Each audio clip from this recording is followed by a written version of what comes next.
Hey y'all, what's up? What's going on? Welcome in to the stream. Let me cut this music down.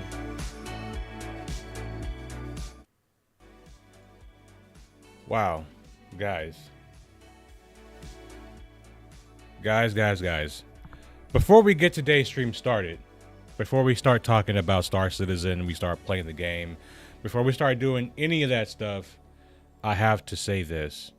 Thank you guys so much for 4,000 subs. You guys don't know how much it means to me. I've been on this YouTube journey for a very long time, and I intend to be here for a very long time. And every step is important. Every milestone is important. It's one foot in front of the other. 4,000 subs. Soon we'll be on to 5, then on to 10. And, you know, we'll just keep this thing growing. And I can't do this without your guys' support. So, again, I appreciate it. And you know what? Fuck it. We'll do another ship giveaway at 5K subs. So if we can reach 5K subs by Invictus, I'm going to give you guys another ship because giving away ships in this game is something that I enjoy doing. It spreads a little bit of joy. It gets players into the game, especially when I attach the game packages to them.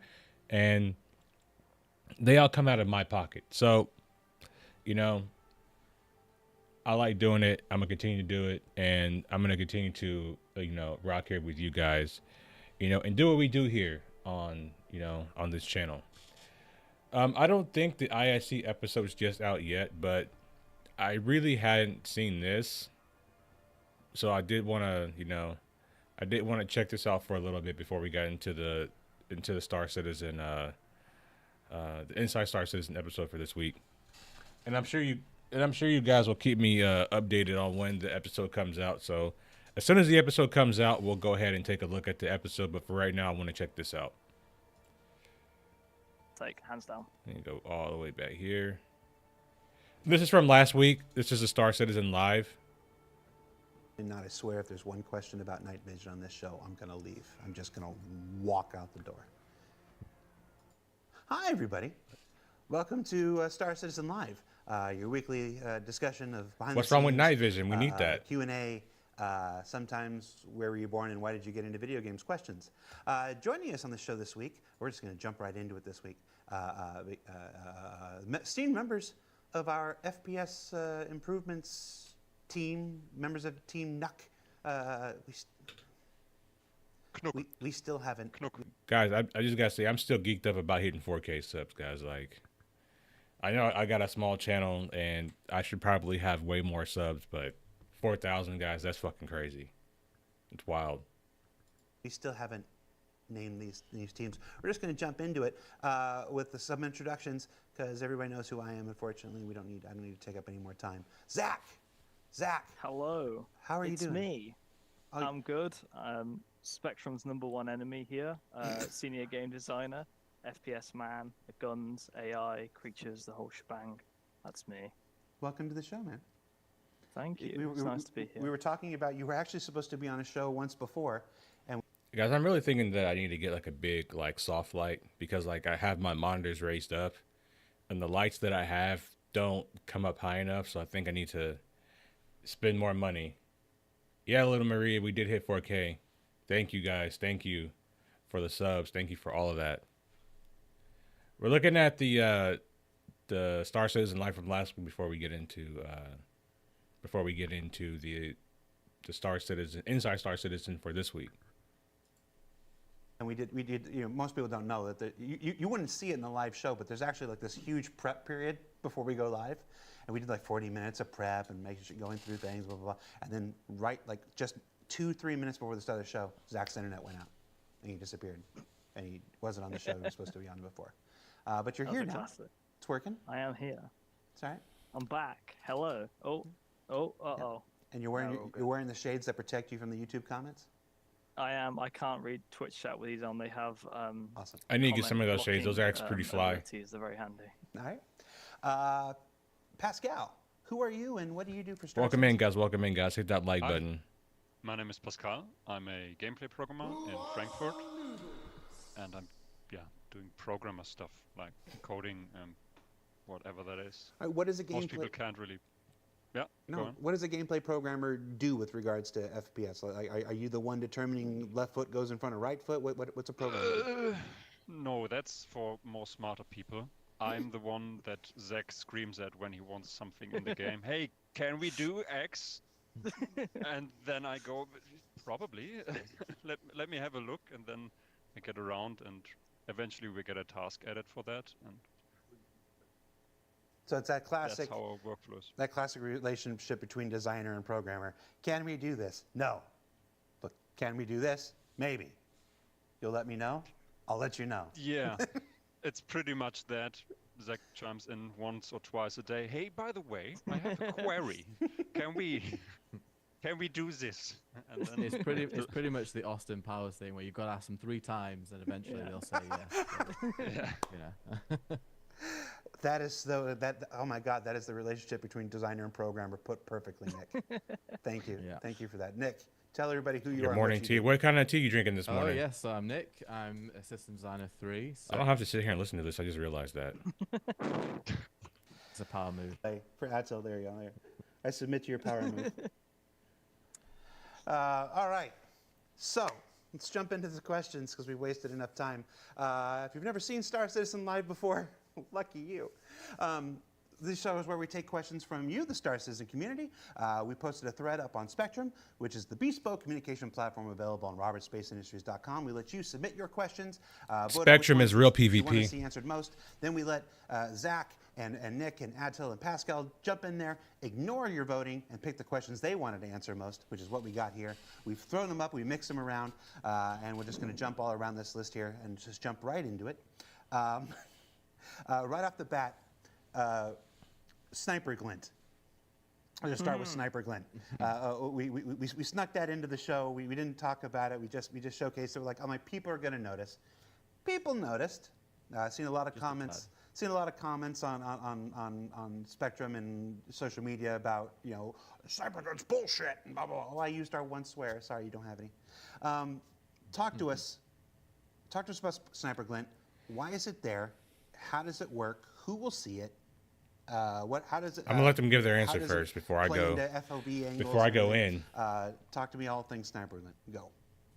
So, sniper glint occurs when a sniper is in aim down sight and they are aiming at you at a specific angle. So, imagine if we say that target A is sniper and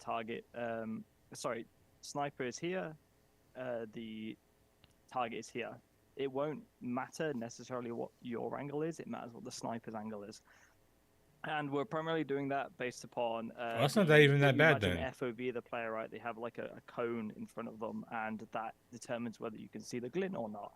And that glint angle is customizable. I've previously said like 11.5. Again, we were spitballing, we were just trying things out. There's a minor glint and then there's a direct glint. So the minor glint is obviously when you're in, let's say it's 10 degrees. And that minor glint is visible for 7.5. But when they're directly on you, we shine that major glint.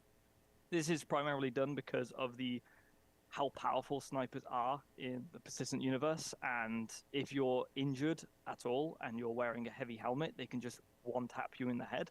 And the cost of death is very punishing.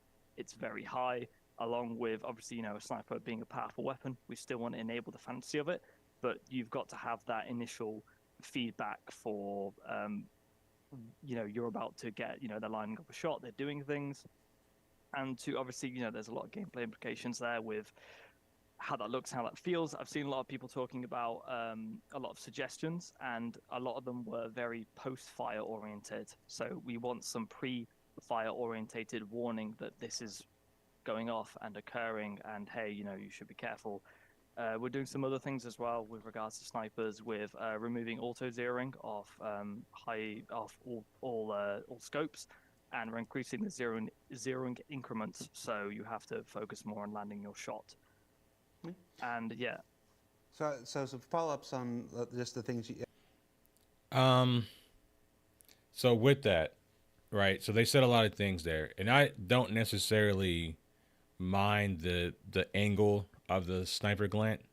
However, I feel like there should only be sniper glint if you're in direct sunlight. So for instance, if I find wreckage, right, and I hide inside of a hole of a down ship, right? I should not have sniper glint if I'm in cover, right? Because as someone that plays snipers in other games like Battlefield and things like that, what you want to do is you want to be in a place to where you can't really be seen all that well. That's the reason like why snipers have things like ghillie suits and these other things. But if I take the time to hide myself as a sniper, right, to do actual recon, I should be rewarded with no sniper glint. That's just my personal take. And also, there are things that, you know, we should be able to put on our weapons to reduce the amount of sniper glint, right? So, and I understand for the sake of balance, for the sake of all these things that you have to do certain things, but I do think that it would be nice for us to be able to counteract the forces of nature, right? So maybe not take it all away, but allow us to reduce it significantly. You know, that's what I would suggest. So being able to, you know, put yourself into cover, that's a good way to reduce the glint. And then there should also be another mechanic with your scope to be able to also reduce that glint. And that'll be my takeaway from it. I don't know, the moon is pretty bright. Well, it depends, right? So like if you're on like Daymar, right?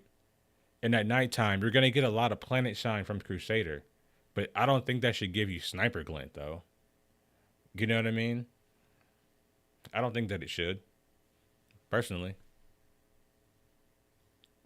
You said, and then Nick and Atul, I want you to jump in here. So you mentioned customizable. You mean you can customize it. We can customize it, not for the player. We can customize it. So each scopes, they may, and you know, different scopes may have different FOVs and things like that to allow well, not customization, but differentiation between manufacturer. So some might have different modifiers on different glint angles, and you can pick the one that is, okay, cool, this is how I'm going to play my sniper. And then when you mention, you know, obviously death is punishing. It's punishing now because, you know, all the time it takes to get back into the fight and then like this gets more punishing when you consider death of a spaceman and all those things that we've talked about. As those things, the more of those facets come online, finding ways to help people stay alive in these situations becomes more important. So sniper glint plays into that. Gotcha, Mason. Gotcha, brother. One of the questions in the chat was instantly, how does this work at night? There is. Oh, Nick, do you want to jump on this one? Or No, it? go for it, mate. Go for it. Okay, so the regardless of lighting conditions, the glint is there. Oh, that's bullshit. That is No. how powerful these weapons. Bro, have you been to Pickers Field at night? There's no light. Bro, that's bullshit.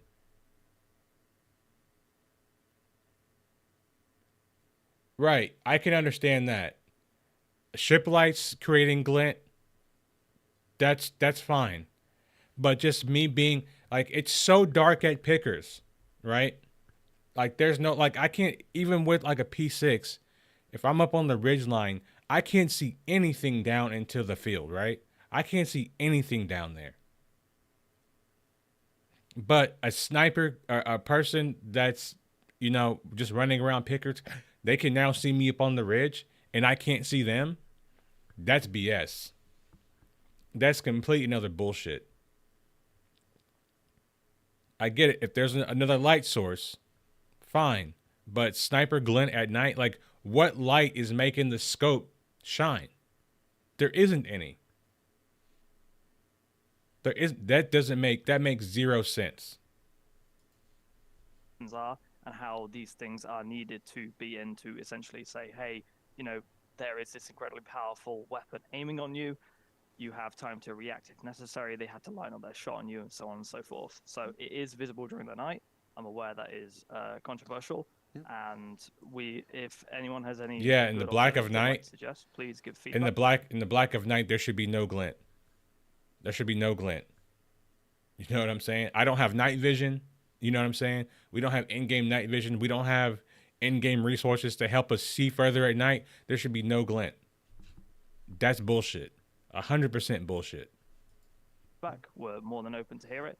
But this is a very gameplay orientated thing. Yeah, Zach and I, we had a playtest the other day with our lead other Torsten, not Nuck Layman, and I really want players just to have a go with it because I think it's really, it really. No, I gameplay, don't. Listen, I don't want to have a fucking go with it. All right, that's dumb. That's literally the dumbest thing. There's no light. Glint means light. There's no light, so why is there sniper glint in the dead of night? Have you been to some of these locations in the dead of night on these planets? I can kind of understand if you want to create a gradient, right? Depending on how much shine there is from the moons, how much shine there is from something like Crusader when you're on Daymar, because Crusader does provide a lot of light at night on certain locations in Daymar. I can understand if you want to base it off of that. But to base it, just be like, oh, we just need sniper glint to let other players know that there's another player there. That's like holding their hand. Okay? That's like holding their hand. Like, typically, when I go into places at night, and I'm understanding that it may be a dangerous situation, especially when comms are down, I get in my ship and I fly around looking for players. Like, why are we not telling players they need to actually play the game and actually take the necessary steps to make themselves safe instead of just holding their hand? There's too much hand holding with this nighttime sniper glint. I get it. You want to put it in daytime. You want to have certain angles. I get that. But the idea of just having sniper glint just to have it at night to make players feel safe, like, bro, that's crazy. We want to make snipers. They should backtrack on that. That's dumb. Really powerful, especially these like 50 cal snipers like the P6LR. We really want them to be beneficial and really reward that gameplay, but at the same time, it needs some sort. I don't even have auto zeroing. Some sort of count. Bro, like, do I have this video? Hold on, I'm gonna try to show you guys something real quick. Try to bring something up.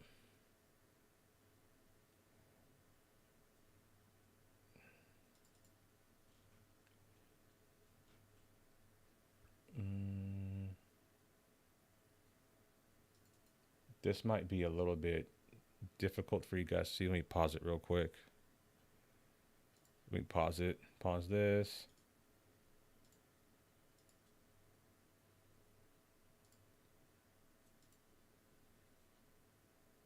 I don't know if y'all can see this. No, y'all can't see that. Hold on.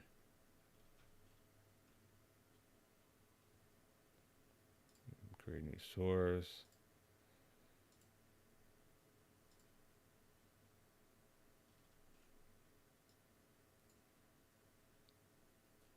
All right, so I recorded some gameplay. I was at Snipers, right? I was at Pickers Field, right? And this is like during the daytime. And I just want to scroll through this. I need to wait till the guy gets out of the ship.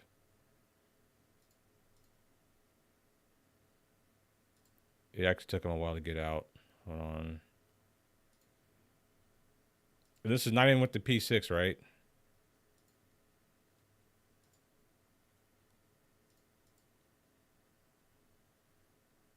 When did he get out of his ship? I got to kind of play this through. Hold on.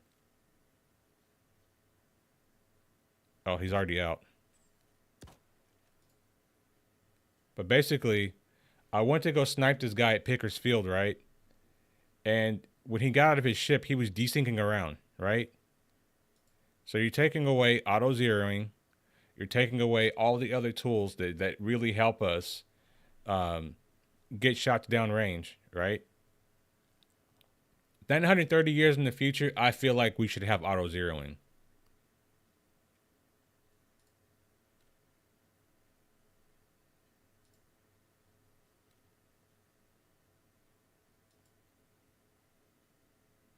I know it's really hard to see, but pretty much when he got out of his ship, he was walking around and he was like desyncing everywhere, and I couldn't. It was really hard for me to actually shoot him. See, right there, he just desynced. He jumped around. It was really hard. Even if I had a P6, it would have been extremely hard to even like lead a shot on a guy like this.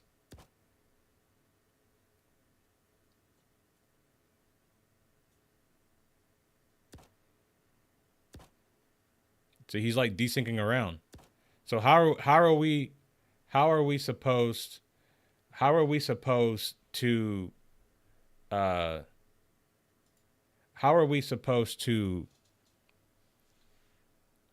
be effective snipers if, one, we already have to deal with desync, right? Number two, we already have to deal with now we have to deal with not being able to zero instantly, right? And number three, now we have to deal with sniper glint even at nighttime. But here's the thing, Luna. Having that glint at night doesn't make sense when there's no other light. You're essentially like what this is essentially doing is putting a flashlight on your scope so that other players can see you. That's essentially what you're doing. You're putting a flashlight, and then like they already have other tools in the game to maybe scan areas which are coming into the game from your own personal thing, right? So at the risk of you being seen, we also have this wall hacky scan system that's coming into the game. So they have already so many options already, you know what I'm saying, to protect themselves. And I don't get it. Like, why are we putting glint on scopes when we already have other game mechanics to help players out with finding other players on the ground in the game? This doesn't make any sense. To that, so I think, especially with the angles that Zach mentioned, I think, especially if I take the opportunity and I take the time to maybe find wreckage to hide myself, I want to be hidden. Like, I don't want you to see me. That's the point of being a sniper, is to be hidden. You know what I mean? I don't think people really understand that. At first, I think it's a bit like, oh, I'm not sure. But once you give it a go, I think, like the crosshair we found at first, when we were talking about the crosshair, we were like, how are we going to implement it? And then after a while, after you've been using it, you're like, actually, this feels great. And we can't imagine not using it now. So, yeah. The key thing is when you look at people, especially in places like jump. Yeah, it's extremely hard to make a shot at night in anywhere in the game. Now this person, they're gonna have like they're gonna know exactly where I am. You know what I mean? Like, how fair is that when we can't really even see them? You know what I'm saying? And a lot of times at Jumptown, you're trying to do more recon. I mean, you're trying to kill players, but you're also trying to do recon to let people know, like, hey, there's a guy here. There's a guy here doing this, right? And now our positions are going to be given away because people are not taking the time to look through areas to find players themselves. Like, this shit's crazy. Now I understand why people were upset, right? Because, Buzzcut, made a video talking about, the sniper glint and how it's for balance and how it's necessary. But based on what they're saying here, I think the outrage is about there being sniper glint at night specifically. I get it. You want to do it during the daytime? Fine. I can deal with that. But I'm not going to deal with sniper glint at night. That's where I draw the line at. At nighttime, no. There should be zero sniper glint at night. If I don't do my own due diligence and try to do recon and try to do the things necessary, especially when when you're going to a place like Pickers, there's going to be pirates there trying to kill you anyway. So why not do the extra, take the extra time and look through the hills and make sure there's nobody out there. And also, we have the scan thing coming in, right? You don't think players are going to try to use that to their advantage? Like, you could literally go to the, if you're flying like a C2 or like a Hercules or like a Caterpillar, one of these ships, you can literally just go to like an exterior part of your ship, not the exterior, but like to your cargo area, and use like your little scan tool to see who's like outside or around your ship. You know what I mean? Like, I don't understand like why we are holding hands so much in this game. I just don't get it. Town where there's a lot of it's very dark, it's very hard to see things. and you have a sniper. And at the moment, currently, we don't obviously have the most fantastic feedback for post-shot for the snipers. For example, we don't have the really obvious traitors, we don't have the really obvious muzzle flash, and the audio doesn't go far enough and things like that. So we are aware of those things. Yeah. But it's very hard to see the sniper at Jump Town, and it just leads to this kind of...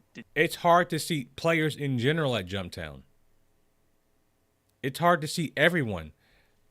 The snipers have it just as hard as everybody else. The only difference is we have a better gun. Degenerate play style where it's like someone is not engaging with Jump Town, right? They're there to just sit and be a sniper. They're not necessarily they're not contesting Jump Town. They're not doing it for their team. And there's a couple of examples of this, and it's healthy for the game. Yeah. So CIG says snipers are degenerate gameplay. Send your letters to Zach Care of Cloud Games. Yeah. I one more thing I will add on this as well. I've seen some comparisons to other games and looking at Glint and stuff. Our Glint is a lot smaller. Our Glint is a lot less obvious. And obviously we only showed one distance, but you'll see that the Glint is not like the light of God itself is looking at you. No, people have seen 1.5 seconds of it, and in one situation, and the imagination's going wild with it. Like all things, try it, test it. Feedback, try it, test it, feedback, we change. But here's the problem, Jared. When we give you guys feedback, you guys don't listen. That is like the biggest issue that players have with this game. It's like feedback. Like I'm giving you feedback right now. Sniper Glint at night is fucking retarded. Because what light source is shining on the weapon, on the scope, to let the other players know that there's a sniper there?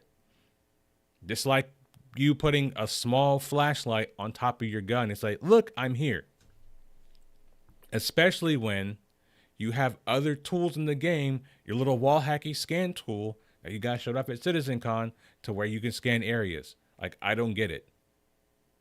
I just don't get this. It makes no sense to me at all.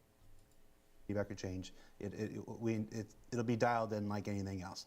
And if you didn't get the thing about the degenerate thing, joking. I'm joking. I'm joking at Zach's expense because of the word he used. I will say, there's someone in the chat named Kakashi. Kakashi said, as soon as you add Sniper Glint, everyone will play quick scoping snipers that run and parkour around. Do you agree with that? Do you disagree with that? No, because we're increasing sniper ADS time as well. So snipers will have a longer ADS time because if you've played them against them in close quarters at the moment, they're very oppressive. So they're also going to have like bigger hip fire and things like that. So, but they're also going to have much more higher damaging profiles than they currently have. Like the fall off on them is very strong and things like that. So leaning into the power fantasy elements of the sniper while making sure. Hey, Casey, to be fair, liking isn't the point. Balance is important to games. Without balance, sniping becomes an unfair meta that we can't defend against, speaking from past experience. Well, here's the thing, right, about that. You need snipers to counter snipers. That is the best counter to snipers. It really is. And the way that I played snipers in other games in the past, when we've had very oppressive snipers in games like Battlefield, what I've done is I became a sniper and I hunted other snipers. Like I literally would just not even go after like players really, but my only point was to kill their snipers to give my other guys a chance. So that is the counter to snipers, other better snipers. Or that, hey, I'm playing Star Citizen, I don't expect to die to some guy who's running around with a sniper rifle because, that's not the FPS experience that we really feel. Yeah. And you don't need ADS if you're no scoping. So it's all if you're trying to quick scope, there's where the ADS is. If you're just no scoping, it doesn't affect you, and the glint will be. Adjusted no scoping as well a little bit, like we with the whole recoil thing that we added with this FPS improvements. The snipers got their recoil pass as well, I think. Obviously, this is still work in progress, but spray and recoil no scope can be different. Black Intellect on Twitch says I'll wait till something like Glint is X in the game and play it for myself to get my feedback instead of giving feedback on how it hypothetically plays before it's even in the game. Hypothetically, Glint at night's fucking retarded. No one's ever gonna change my mind on that. There's like no way. Even games like Battlefield has nighttime sniper glint, which is stupid. I said it in Battlefield. It's dumb to have glint at night. There's no light. Like where's the light coming from? I understand like it's a game and games need balance, but shit. I mean, how are you supposed to be an effective sniper if everybody can see you? The point of being a sniper is to be hidden, right? Will players try to abuse the mechanic, but there's other things that exist within the game, like the little wall hacky scan feature, where you can literally see players through the wall. From spray and recoil in ADS, so when you're not ADSing, no scoping can be adjusted. Lord Duty says a great case to use ground vehicles to get you from point A to B and can't get sniped and then close Ursa. Very true. By increasing spread or increasing. But you can get hit with a railgun. The railgun, I think the rocket launcher, I think a railgun will one-shot an Ursa. So, there's that point too. The recoil there to make it harder to hit. Yeah. We typically don't have spread on our weapons when you ADS, so there's very few exceptions, but yeah. I think the moral in all of this is simply try it, keep trying it, give us feedback, keep giving us feedback. These guys keep reading the feedback. We talked to the player experience team and such last week. Another great caveat is most other arcade shooters have glint for balance. SC is the game that people want to play for somewhat realism. That Chris Roberts sells. This isn't realism. We can do better, and hopefully this is just temporary, which is a lot in the game. Yeah. Listen, I'm not saying that we should have zero sniper glint in game. I'm saying that we should create gameplay around it, right? Like if you want to be a sniper, then you should try to find ways to keep yourself hidden to reduce the amount of glint that you have in your rifle, right? The amount of glint that you have in your scope. If they're not going to add, things to the scope to where we can put attachments to help with that, fine. But if I make the concerted effort to conceal myself out of direct sunlight, then that should dramatically reduce the amount of glint that I have. And that's me being better as a sniper, right? That's me using my environment. And guys, hear what I'm saying. If I hide myself in wreckage of a downed ship as a sniper and I start shooting players, right? Because I don't want my glint to be seen or to be seen more effectively, I am now locked literally into one location. I'm stuck there because if I move anywhere else and I start shooting, now I have a much more dramatic scope glint, right? But just adding glint just to add glint it's not selling the realism. The realism would be if you're going to be a sniper, do the things necessary to keep yourself hidden from sniper glint or to keep yourself hidden so that you could reduce it. And then just to have it at night makes no sense, especially when as a sniper, you can't see anything at night. You can't. So the players that are being effective snipers at night, they're using things like Reshade. That's the truth. They're using Reshade. It's not because, they are, they're abusing the sniper mechanic. They're using a tool that you allow the game, you yourselves, CIG, allow people to use. You know what I'm saying? So that's not the fault of people playing as a sniper.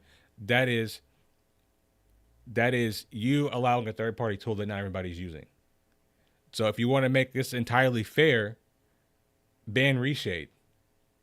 Then I think you'll see a lot of these P6 deaths fall down. But I don't think they took every scenario and variable into account when they came up with this idea. I agree with the fact that it's not realistic, but the time to kill in this game needs to be cared for. There's too much prep and risk in this game, which is supposed to be an MMO. Yeah, but here's the thing. So I truly believe like the light, medium, heavy armor is not really working how it's supposed to because we don't really have Maelstrom online yet, right? And I truly believe that if you're wearing heavy armor, you shouldn't get one shot in the head and die instantly. Well, maybe a headshot should kill you, right? But if I shoot you center mass, if you're wearing heavy armor, it should protect you from 50 caliber ballistics, right? I truly believe that. What's going on, Adam? And I truly believe that if they're going to be taking away the zeroing, if they're going to be taking away all of the things that help us as snipers right now in the game, they're not going to hold the sniper's hands. Well, don't hold anybody's hands. You know, because what they're doing is they're making it harder to be a sniper and easier to do everything else. Don't hold anybody's hand. Be like, okay, we're going to take away these things from snipers, but we're only going to add glint in certain situations. And also, if snipers hide themselves out of direct sunlight, like they stay in the shade, or they hide themselves in the wreckage of a downed ship, then they're going to have a dramatically reduced sniper glint. And I think that's a good balance. Because now snipers have to actually be snipers and be good at what they're doing. And, you know, other players don't get an automatic location on where you're at when you shoot.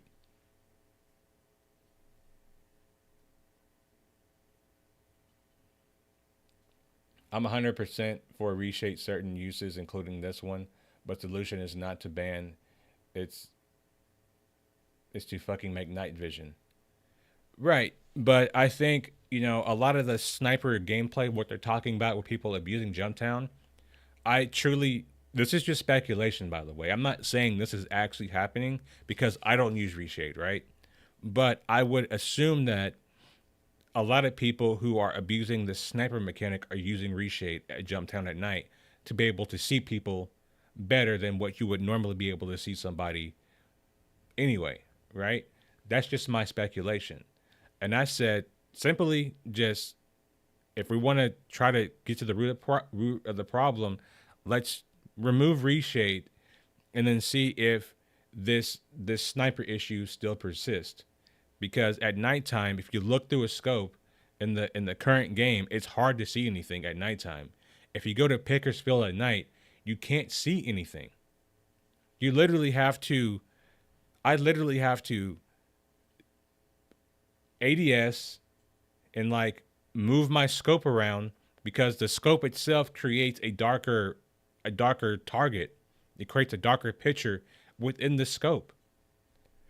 So it's like, why would CIG make this harder for me but easier for everybody else?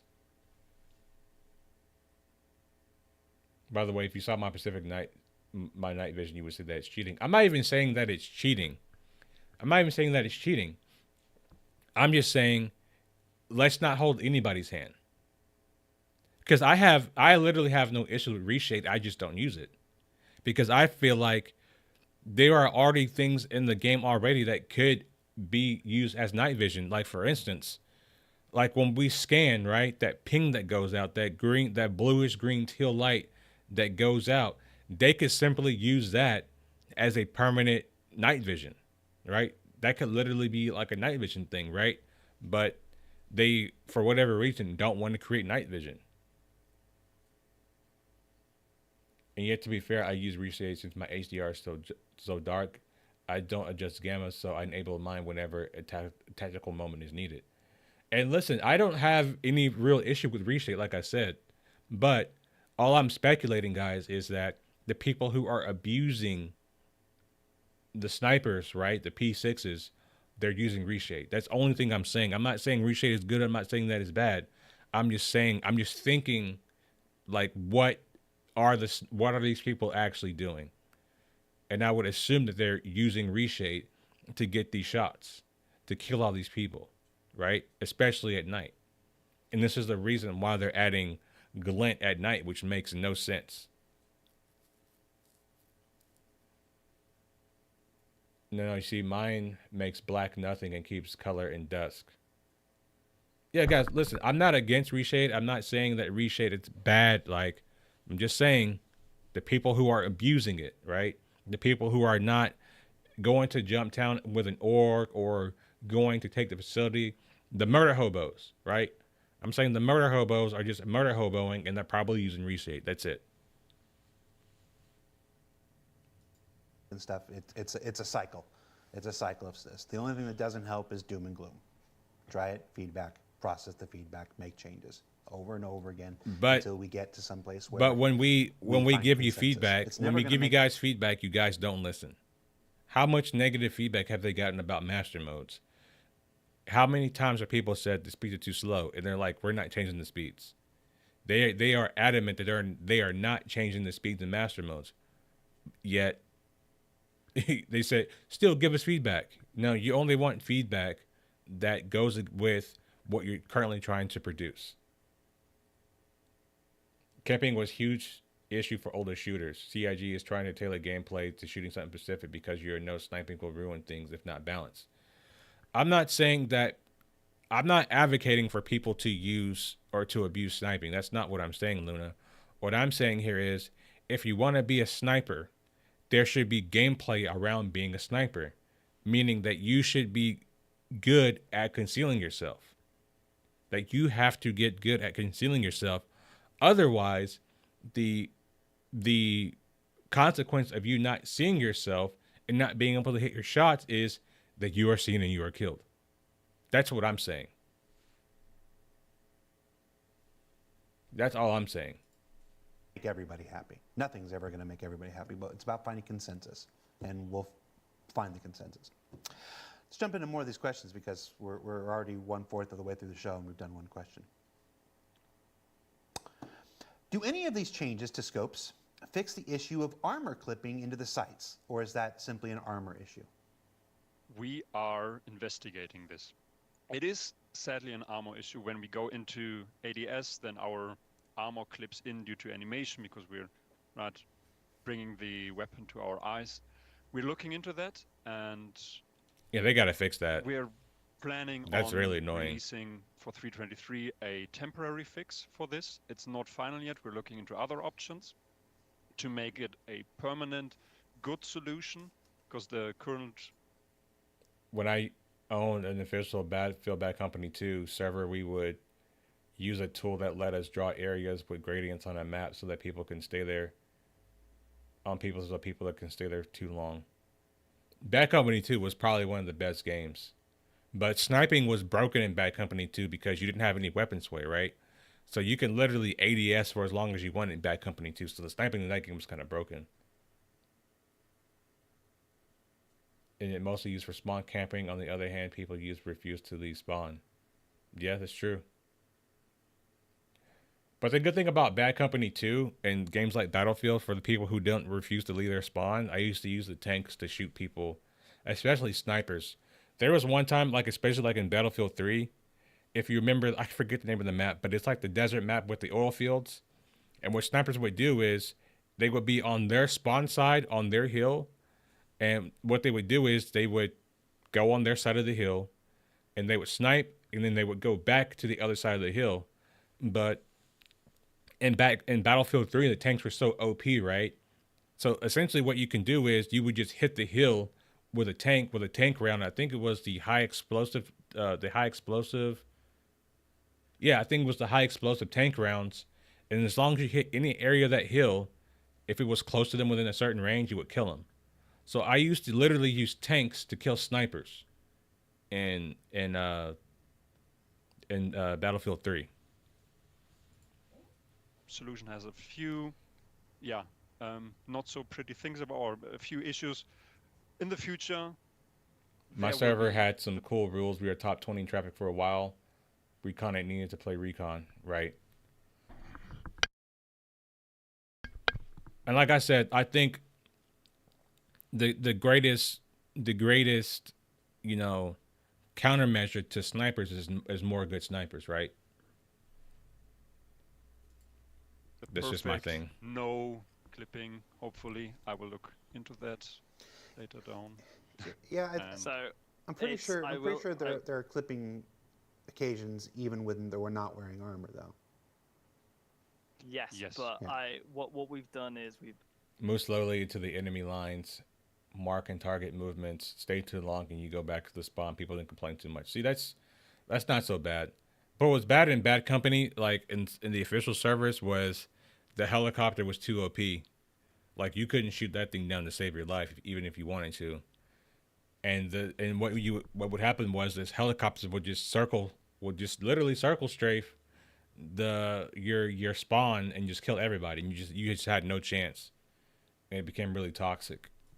basically taken what we call like the near eye renderer or something. I'm not I'm not a graphics programmer, but essentially Near plane. imagine near plane. So imagine if like this is the end of your gun, right? We can basically clip the end of this gun off, and you only see the clipping at the end of the gun off if you're in high high FOV and while you're going out. But the level of improvement this Isn't that what vehicles like the Storm should be used for, to hunt snipers? They are using ship logic against themselves. I mean, I don't, Mesa, I don't disagree with that. Like I said, there are many other tools in the game that you can use to hunt snipers, right? We are getting. I think the biggest issue with snipers was not necessarily the snipers themselves, but you didn't know where they were. So let's just say Mesa and I are at Jumptown, and Mesa gets shot down by a sniper, and I'm like, "Hey, where'd that shot come from?" He's like, "Well, I don't know, to my left." But with the new compass in your helmet, you can actually be like, "Oh, that shot came from 370, or not 37. We can't have 370, right? It came from 315. It came from the heading 315. Now I can look at 315 in my compass and start looking for a sniper in that general area. So they're using a lot of their own things against each other. And then if you have somebody in a tank, now your tank can turn to 315 and start saturating the area with fire to counteract the snipers. You know what I'm saying? is incredibly drastic. So right now we're really struggling to have it block views on sniper rifles, for example, or assault rifles with a ×4. The improvement is monumental, and the patch after 323, we've hopefully got something that is, a lot nicer and a lot smoother than that. Obviously, TBD. Okay. Are there plans for more grenade types? Yes, we have a lot of grenade types already prototyped some of them or implemented some of them for Squadron. The basic FPS types or FPS grenade types that smokes, flashes and whatnot. And from there on, we're gonna move on to the more sci-fi things and other FPS devices as well. Don.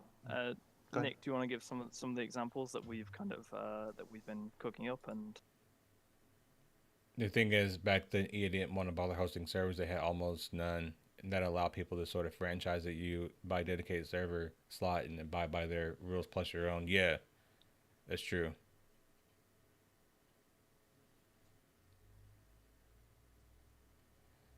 I'm not agreeing with your counter sniper option. It's not a balance, and it means everyone is forced to snipe against snipers, creating a forced sniper meta. Well, there are other ways to, like I said, to counter snipers, right? So with things like the helmet compass coming in, right? You will be able to, if you get shot by a sniper, you're going to be able to tell in what direction that shot came from, right? So you'll be able to communicate with your team, be like, "Hey, I got a sniper shot on me from bearing 270, right?" And then now your people can look in that area for a sniper.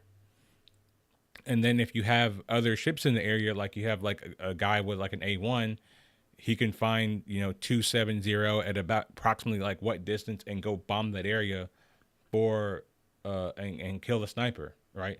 There are plenty of options that we have currently that are coming into the game to help deal with snipers. You know, and I'm not. And again, Luna, listen, I'm not against having sniper glint. I don't think you should have sniper glint at night. I don't think it should be a thing at night because snipers don't have an easy time at night.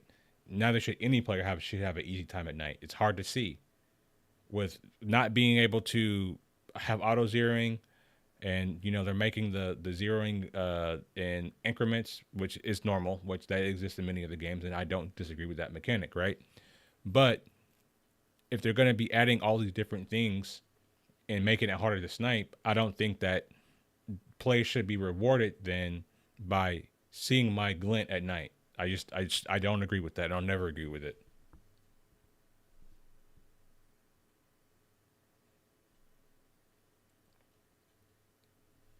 With sniping, they should become small death ships they can find in infile and exfile when they need to. Yeah, I agree with that. Yeah, we just have to wait and see. It could be off or not. Porkchop needs to test sniper glint ASAP. I'll be testing myself too. It'll be one of the things that I test. Me and Kenop will probably go down to Pickers and test it at nighttime. We can talk about. Do you mean the sci-fi ones, or do you mean just the standard?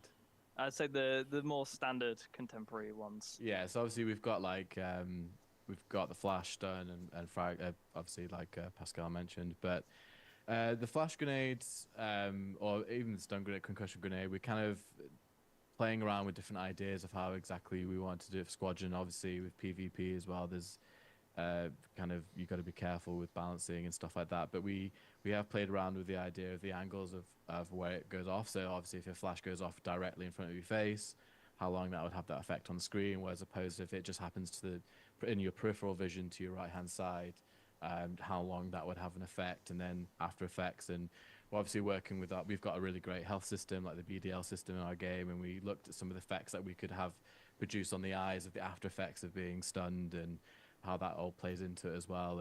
And again, like smoke grenades, again, it's so different between PvE and PvP. How long does the smoke last for performance-wise? So we're obviously looking into all the different factors of what happens bringing something from a single-player experience into a multiplayer experience. But they're not going to, you know, reinvent the wheel necessarily. They're going to be kind of what you expect for those classic items. But then like Pascal mentioned, we are going to start introducing some more sci-fi elements, things think like area of denial kind of types of devices as well. So yeah. Don Steeler Gaming in the chat asked, will grenades have glint? They will make a light, the flashbang especially, but It's like a not big sure. And man, they're way behind from their last few weeks of ISC. We are spoiled. Yeah, we were spoiled. If you count this as glint. If you look really close into the scope, it might flashbang you. But All right. You mentioned the health system, the next question we got here. Does CIG have any plans to replace things like percentage of health with more immersive vitals, things like blood pressure and heart rate, so players might feel more immersed in the experience of Star Citizen? So in terms of the overall health meter, that's the current goal at this time, but we are doing some things related around medical gameplay at the moment. For example, with injuries, we're doing a current balance pass to make them more of kind of like, you know, a story of combat that you've been through. At the moment, they're a bit too heavily RNG reliant than I like. You can sometimes enter a bunker and walk out with, you know, the worst injuries. I don't know where it's at, man. Walk out with like none at all. It's not really the, you know, you look at your character, it's not really the story of your character that's going through. But there's also some things we're working on to kind of add to medical gameplay. So a big thing we've been talking about is the pre-down state, where, you know, we want to move away from reviving people with, you know, the general med pens and have specific pens to revive people with. So, you know, the pre-down state is also very handy because imagine if, like, as soon as your health hits 0, you can essentially, you know, focus on crawling into safer space. Me too, man. We need to take a look at these hangars. If someone goes down, the majority of the time, people are just tractor beaming people, you know, their corpses into cover, and it obviously it looks a bit wacky. So the pre-down state is quite nice, and, you know, increasing the BDL costs for, you know, being revived and getting back up and things like that. So to add on this to this real quickly, I think like Medstorm could potentially, if I don't know how it's supposed to like work with like human bodies and and things like that. But I think it'd be cool if, they introduce a deeper medical gameplay, because I feel like it's pretty rudimentary right now. The red med pin pretty much cure. It's like a cure all, but I think that with more severe injuries, like until you get to like a medical place, like say you have like a tier 1 injury, you have to do like more to like get the injury. You know what I'm saying? Maybe you have to apply like a tourniquet, or you have to, do something extra, to kind of help out with that. But I think that this could potentially move into, a deeper medical gameplay profession, which I think would be very, very cool. And I know a bunch of people that have the Apollo that really want to do like the medical triage and like all this stuff. So I think it'd be very, very cool if they can, move Maelstrom along to where it can eventually be applied to the characters themselves. Like so many questions, will docking ports be persistent? Seems odd, almost seems like space station rework. It really does. The pre-down will be a very limited window of time as well, so it's not like you see people crawling on the ground for like 2 minutes sort of thing. Right, and there's we'll talk about it in a couple weeks on ISC, but there's a new health app being added to mobiGlas in 3.23 that'll give you a more detailed stuff like that. It's still being developed past 3.23, but you'll see more health-related information and stuff being made available to players, which might help with that sense of immersion there. Oh, that's a question about night vision. I'm skipping that. When it comes to ammo repooling, are you defining different types of ammo across different weapons? I don't know why they're avoiding this night vision thing so much. We got Benj in the building. What's going on, Benj? Welcome in, brother. How you doing? Rifle, pistol, sniper, shotgun, etc. Or will ammo pools be bespoke to each weapon magazine? I can chime in. So it will be bespoke to each weapon's ammo. So, for example, when you're repooling a P-Force ammunition, the ammunition that belongs to other weapons will not be touched. So it's for that weapon only. A couple of things to add here is, like right now in the current iteration, you will be able to repool only if you actually have that weapon either in your hand or in your back. So you saw the damage animation in the ISC, so you have the weapon in your hand. So if you have it in your back, you will automatically unholster it. And if you don't have that weapon, you won't be able to repool. And so that's the situation. The current iteration. I'm doing well, man. Thank you. Where we go from there. So please give us your feedback. Then you get your hands on it. Thank you, man. Appreciate that. Actually, something that we didn't show in ISC, but will be included in 3.23, is that you will be able to trigger repooling. In the inventory UI, when you right-click to a magazine, you see the context menu. You will see the repool option there, and when you click. I'm wondering, did they change only like the loot menu, or is like all of the inventory menus have been rechanged? What I would like to do, what I would personally like them to do with like backpacks, is to make it more like games like Tarkov, where you have certain things that fit into certain slots in your backpack, and you can only put certain things in certain slots. That way, it's not like this, this magical storage space. I think that'd be pretty cool. That the repool, inventory UI will close, and then it will trigger the regular damage animation. And then similar goes with loot UI as well. Like when you're in the loot UI, and then when you hover over the weapon and press a hotkey, in the same way it will trigger repooling. So you will be able to trigger from the menus as well. There's a question here as a follow-up to this, saying that all the examples of mag repooling that we were able to show in ISC were ballistic ammo, and asking whether that works on laser stuff. Before you get to the answer, I want to take the opportunity to comment a little bit about why you see certain things in ISC and why you don't. The guys, who I'm going to shout here because they deserve it every week, Will, Dave, and Alex, who make all the footage for ISC each and every week, they work in a world. If you consider Alpha that you guys play, and it works this well from time to time. It's still a pre-release build. Things work and has this level buggy, and then underneath that there's PTU, where fewer things work and there are more. Lots of negative feedback about backpack reload. I personally love the option having to go to the menu, equip mags and combat. Had to go obviously with a longer reload. What's your thoughts? I don't mind it as much either.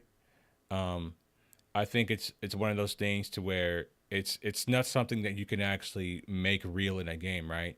Because in real life, you know, having your mags. Well, first of all, you would probably never have mags in your backpack anyway, right? Realistically, what you would have is you would have your friend who's with you throw you mags, right? But if you're going to say, for the sake of argument, that you're going to put mags in your backpack, I do like the idea of a longer reload. It makes sense within the function of the game. And also, have you ever tried to put like mags on in a firefight situation, and then the mags bug out and they all just fall to the ground?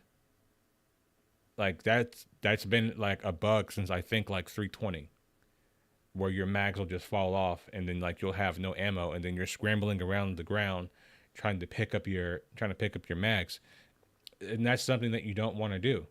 So I think that this mechanic it works well.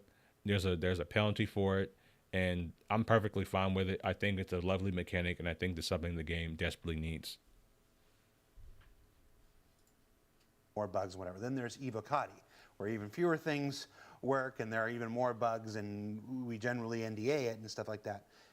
Thank They you, worked Chase. even before that. So the place where Chase, are you watching me on vacation right now? I thought you're supposed to be in Hawaii. You're not in Hawaii yet? they work, every frustration you ever have gets visited on them about 20 times each and every week, and yet they persevere and they make some of the best damn stuff. I mean, ISC is better today than it's been at any time in its history, and that's because of Will, Dave, and Alex and the struggles that they're going through. They're currently struggling right now with the new cargo stuff and the new hangar stuff right now. Like literally this minute, they're in there doing that right now because it's so early. So we don't always get to show every Tomorrow? single aspect that you might expect because we're working. Enjoy your trip, man. It's going to be amazing. So with that said, we weren't able to show laser repooling, but you can repool laser stuff. How does that work? Yes. It's actually going to work the same way. So in the current iteration, they're all maxed, they're all subject to repooling, except for tools. So Medstorm and dedicated salvage tool at this point in time. So all are the same. We have the midterm to long-term idea that to toy with, which is like to revolve around differentiating energy weapons from ballistic weapons by giving energy weapons some automatic ammo regeneration. That's kind of similar to energy weapons, but that's for the future. So yeah, for the time being, they will repol all the same. Yeah, I'll just add, you right, Jared. I think they did a fantastic job because we'd shot our bits earlier on, and then we had a chat with them, and they were just amazing at being able to capture what we were kind of talking about. Because I felt like I was waffling on. I was like, they got exactly what I was talking about. But yeah, so basically, obviously, for right now for 323, obviously, it's much more easier for balancing and stuff to make sure that both ammo types will repool. But as Attila mentioned, yeah, we are talking about obviously when armor suits get the resource network, potentially we're looking into the idea of the ammo suits being able to trickle charge, because at the end of the day, the energy weapons trickle are charge it from your suit, so they don't have a physical capacity. Interesting. And so the idea is that they might be able to slowly charge up. So there's obviously pros and cons to both, and that's how we are going to eventually differentiate between ballistic. You know, if ammo suits or if suits are going to have like a resource network, would it be possible to like overcharge someone's suit with like maybe like a cardinal rifle or something like that and immobilize them? That'd be interesting. A ballistic may do more damage, heavy hitting, but obviously it's limited by its capacity, right? And it can you need to obviously reload and run out of bullets and repool, whereas laser, for example, doesn't have a drop-off, so it can travel much further. But then obviously we've got to think about overheating, and we've got to think about if it does overheat, but it also can just then recharge. You don't need to worry about running out of ammo per se. So Yeah, that's kind of how currently right now it's the same, but eventually we are looking at the ways we can differentiate the two different ammo types. Do the other FPS items we were talking about, like the multi-tool and everything, are there thoughts about giving them? I would like to see a long-range energy sniper rifle. I think that'd be pretty interesting.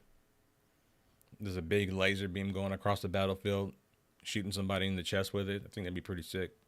Batteries and stuff as well at some point? The Grin multi-tool? Yeah. Was that so? Or just Yeah, any so of these other things that aren't strictly FPS weapons, but they're obviously energy based. Yes, absolutely. Yeah, we're open to ideas of everything that can be battery-wise. Absolutely, could be charged up. Yeah. Just a chat right now is imagining. I think Vlad said something about bringing a car battery to replenish weapons. Just somebody running around with a giant battery. Plug in. Okay. We're open to ideas. Be an interesting position on the combat field. Just the guy with all the recharge cables. That would be your engineer It'd be a class. profession, you know. While we're talking about reloading, repooling stuff, will there be some way to either cancel or completely prevent reloading since it's getting updated? Reloading? Yes. Breaking out. Yes.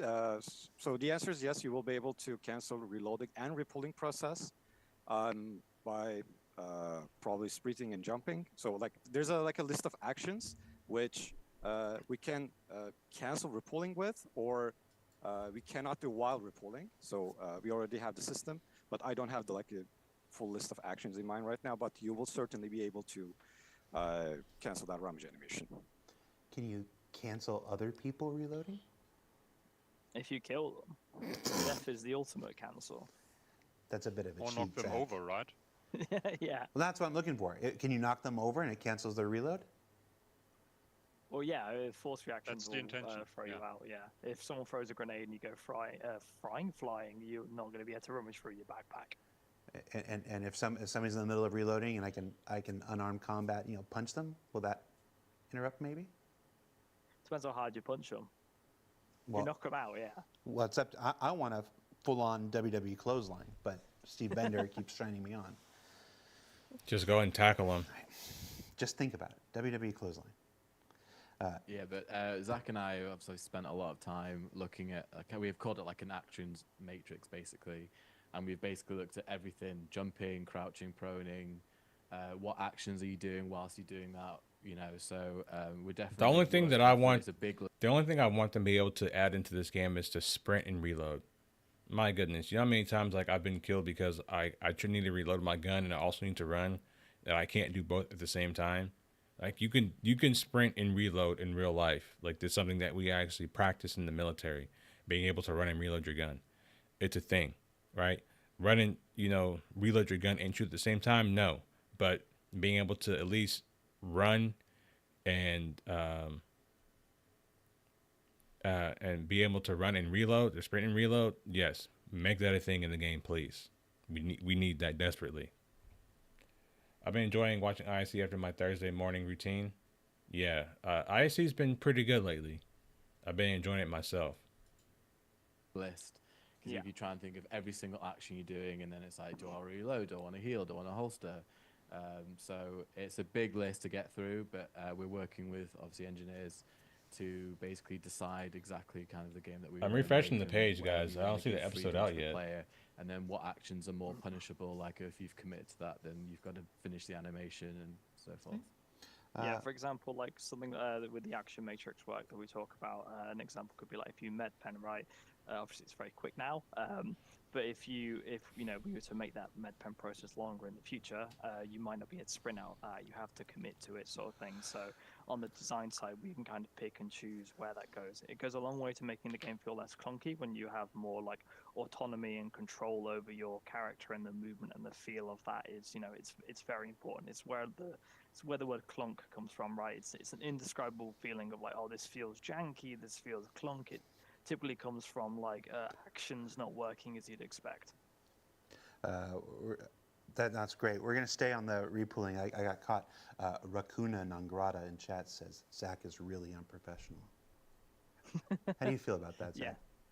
Yes, that is my roots. I will say, you know, I'm from a working class background in England, so everyone you see in the game industry is, you know, usually a bit more polished and nicer. But I Not don't have everyone. that same attitude. Look, Not nobody looks at everyone, me no. and says that Burp. guy's professional. Salute to you, brother. Been If doing you this want for to talk about professional, you should see his desk at work. It's horrific. Oh, don't! It's terrible. It's got Warhammer figures. It's got Magic the Gathering decks, Yu-Gi-Oh decks. There's some. It's probably not Heinz out because they barbecue are sauce on editing here. out stuff they have Leftover to omit. cake, cans. Well, I would probably say that it's already edited. Like I'm pretty sure they don't like upload it the same day that they're editing it. I'm pretty sure like they have like a schedule. I'm pretty sure it's already done, edited and uploaded. I just don't know. I thought it was gonna come out. So I'm on the West Coast. I thought it was gonna be at like at 10 a.m. So I was gonna like have an hour to like talk about, you know, the FPS stuff from last week, and then, you know, talk about, you know, roll right into that. But it's not out yet. I'm not worried about it, but it's just like, huh, it's interesting.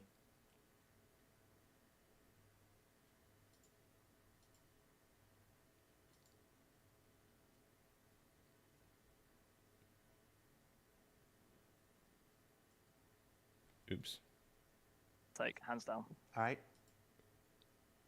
The information of the magazines on your suit and the backpack. I don't remember where I was. Wear a combat helmet. Like, we have these environmental suits, and in these scenarios, you might want to wear a weapon or. Obviously, when armor suits get the resource network, start potentially we're back looking here, into the let it roll. idea of the ammo suits being able to trickle charge, because at the end of the day, the energy weapons are using Thursday batteries, morning right? sarcasm. So they don't have a physical Yeah. capacity, and so the idea is that they might be able to slowly charge up. So there's obviously pros and cons to both, and that's how we are going to eventually differentiate between ballistic. You know, ballistic may do more damage, heavy hitting, but obviously it's limited by its capacity, right? And it can you need to obviously reload and run out of bullets and repull, whereas laser, for example, doesn't have a drop off, so it can travel much further. But then obviously we've got to think about overheating. Like the multi-tool and everything. Yeah, Can you so- just Get past this stuff. well, that's what I'm looking for. Can you knock them over? And Important. It's where the word clunk comes from, right? It's an indescribable feeling of you might. To the player, and then what actions are more punishable, like if you've committed to that, then you've got to finish the animation and so forth. Yeah, for example, like something with the action matrix work that we talk about, an example could be like if you med pen, right? Obviously, it's very quick now, but if you know we were to make that med pen process longer in the future, you might not be able to sprint out that. You have to commit to it, sort of thing. So on the design side, we can kind of pick and choose where that goes. It goes a long way to making the game feel less clunky when you have more like autonomy and control over your character, and the movement and the feel of that is, you know, it's very important. It's where the word clunk comes from, right? It's an indescribable feeling of like, oh, this feels janky, this feels clunk. It typically comes from like actions not working as you'd expect. that's great. We're going to stay on the repooling. I got caught. Racuna Nangrata in chat says Zach is really unprofessional. How do you feel about that, Zach?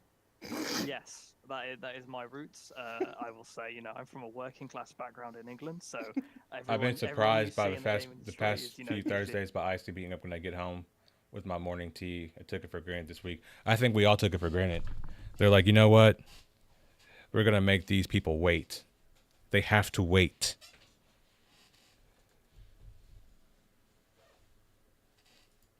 Be a bit more polished and nicer, but I don't Not have that everyone. same attitude. Look, Not nobody looks at everyone, me no. and says that guy's professional. Been If doing you this want for to talk about professional, you should see his desk at work. It's horrific. Oh, don't! It's terrible. It's got Warhammer figures. It's got Magic the Gathering decks, Yu-Gi-Oh decks. There's some Heinz barbecue sauce on here. Some leftover cake, cans. There's a shotgun. Wow, he has There's Cheetos that Todd Pappy gave me. With anyone with OCD, like me, I just can't sit next to him. But unfortunately, I'm forced next to him. No. We have My the desk is most super clean. beautiful dichotomy, like, because we sit right next to each other, and I've got like just this minefield, and Nick has this lovely like diorama of figures and so on and so forth. Yeah, I've got to bring all the cool stuff. Oh, it's not a focus. Yeah, mainly Necrons on here. Yeah, my desk is pretty Go Tau. for pretty life. pretty bad. All right. Ow. Tau. Tau is Wow, really that's uncommon. rogue. Jared, you Yeah. don't seem like a Tau guy. Yeah, You I seem don't, I like an don't think. orc guy, Yeah. I like think. robots. Tau I like doesn't robots. fit into the aesthetic of 40k draft. That's why I like it. They stick out like a sore thumb. It's like Apple showed up and was just like, "Hey, Warhammer, we're here." I like really how upsetting it makes everybody else. So, Great to good. all right, back to reloading. Question from the chat. NoX 4085 asks if there's been any thought about large weapons that may actually need a friend to reload. Hey. idea. Yeah, I mean, who hasn't played Helldivers at the minute? But yeah, not on our radar at the minute. But you know, that's what we have ships for, right? The good team gameplay. But yeah, not on our radar. No, nothing to comment on. I don't personally want to see that in Star Citizen, just because, you know, you might have to help somebody load something and then both of you clip into each other and die, or both of you wind up falling to the planet, or just not working as intended. You know, let them get the game more polished, and then we can start working on player-to-player interactions. Like, I simply just want to be able to hand somebody something in Star Citizen instead of being able to drop it on the floor and tell them to pick it up. Like, if you have a friend that needs, like, a drink, instead of, like, oh, here's a drink, let me just set this down here and, you know, have to do, like, these extra steps, be like, here's the thing in my hand, and now you can create an interaction to where you can just take, you know, said object from that player's hand instead of either having to drop it on the floor or set it down somewhere. You know, so let's get that working first before we start having to help each other reload weapons, in my opinion. Okay. Can we also pull magazines from our backpacks and equip them to the suit item ports instead of reloading my currently held weapon so that I can stock up my suit item ports? That's a good question. In the current iteration, no. So repulling process will reload your weapon. However, to quickly stock up your suit item ports, you can just open up Loot UI, and then with a single, like a mouse click, you can like move your backpack mags to your suit. Very easy. It's going to take a second. So it can be done easily, but not automatically. Okay. So let's move on. We got some stuff for Dynamic Crosshair here. So Dynamic Crosshair is another one of the new features that are coming online with Alpha 3.23. This, basically, depending on the type of combat helmet that you wear, some will be able to provide you, a little virtual cursor that aligns with where your gun is going. I mean, I first saw this feature in, I think, Blue Thunder back in 1982 is where I first saw it. So, I was like, when it showed up here, I was like, oh, it's Blue Thunder. I'm sure some people have better references than that, but I'm old and dumb. That's mine. This question says, will we have any reason to use laser attachments on our weapons with the new Dynamic Crosshair? It's a good question. Yeah, absolutely. So go on, Pascal, you take this. Me? Okay, yeah. Yes. I just want a trade window. Obviously. Not exciting, but it gets the job Other done, and weapons until they come up with which something in a special You way. might not want to wear a Yeah, a trade window would be a nice welcome addition to the game. I would like that too. That'd be good. combat helmet, or other situations where you might not want to wear a combat helmet. Like, we have these environmental suits, and in these scenarios you might want to wear a weapon or a tool and equip a laser pointer to it to know where you're aiming at. Or you have further down the line with different armor types, different armors equipped, like a medical helmet or whatever. Not sure what's the design for all of these armor types. Nick can go into detail about this, but there are definitely situations in our game, and we will create even more situations along the line where the laser pointer will still be necessary or useful. Yeah, I think like I said in ISC, this is kind of like the start of our branching off into the archetypes for armors. So, as Pascal mentioned, we do have different ideas. We're still playing with ideas. Nothing's concrete right now, but we're playing with ideas. And Rich talked about this in 2019 at CitizenCon on stage about, like, for example, a medic gameplay. What would that visor look like? Would they see the vital signs of their teammates, for example? Or If you're a miner, you know, if for example you're just wearing a combat helmet and you do a scan, maybe it'll just tell you the type of rock it is. But if you're wearing a mining helmet, maybe the visor will give you extra details like the clarity of the material or how efficient the rock is. I like to that. break down and You stuff have like to. that. I like that. You have to wear the armor in which that you are, you know, you have to dress for your mission. So if you're gonna go mining, you have to wear mining suits. If you're gonna go do combat, you have to wear combat suits. If you're gonna go fly and be a pilot, you need to wear, you know, you need to wear, armor and helmets and things that are suited to that. I like that, and I think that needs to come into the game sooner rather than later. So, or even like say for example like a specialist, like if you're pinging as a specialist as a bounty hunter, maybe you get to ping further and get a little bit more of a head start on who you're trying to track. So for example, I don't think we touched on this in the ISC, but we also looked at like the HUD, for example, with backpack reloading. Like with the combat helmets, obviously it gives you the information of the magazines on your suit, and the backpack, we may actually lose that information when you use, say, for example, the environment suit. So to answer your question, I think the laser sight still has a very viable path, because if you are doing a profession, let's say you want to be a miner or you want to be salvaging or whatever, obviously we're in a PvP environment, you just don't know what's going to happen. It's if you still want that freedom of knowing where your barrel is exactly pointing, you getting jumped by an enemy team or whoever, then it still has that choice when you're outside of a combat helmet scenario. Or you've simply just given yourself a brand new bouffant hair in the character customizer, and like, I'm not putting a helmet on exactly. this. Laser sight. Exactly right. Laser sight, show so I could show. Show off all that hard work, right? You're not going to put 50 hours in the character customizer for a helmet, right? So it's all about choices. All right. Will shooting specific gear destroy the item, or, for example, in the case of grenades, make them explode in the future? So again, we've spent a lot of time kind of working out exactly how we want damage to apply. Obviously, a few years ago, I wrote the design for wearing dirt and everything that comes with it, and overheating, and we've kind of implemented that in Squadron, and with obviously thinking with the PU in mind as well. We really are quite keen on the idea of an explosion happening to the specific area that you've been hit. So, for example, if a grenade does go off right by your weapon, then the level of wear and the damage applied to that weapon will skyrocket, obviously, as it's gone off right next to it. And the same could be applied for dirt. So, for example, if you're let's say you're in a swampy environment and you walk through, if you then sprint through, the amount of dirt that's then applied to that specific area, like your legs, for example, that will then skyrocket through. Same as if you were crawling through the mud, your level of dirt will cake your whole armor in mud, and the same for obviously damage on items as well. So yes, it will damage certain items, but we are still obviously playing around with how much of a factor that will play into the overall. And oh, do you have some? Okay.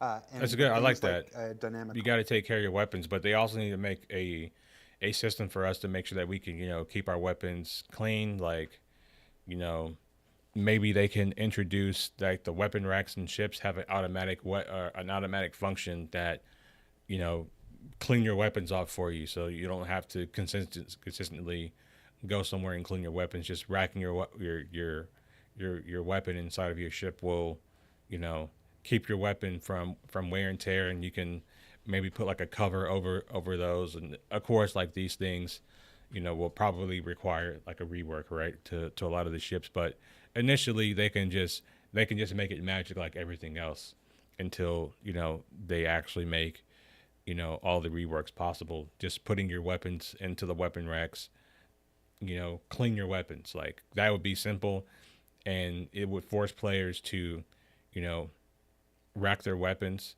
But I also think that with that being said, that we should be able to rack our weapons in our ships in armistice zones, right? I don't think you can do that right now currently. You have to go outside of the armistice zone to use your weapon rack. So they need to add that into the game, and I think that would be that would be good.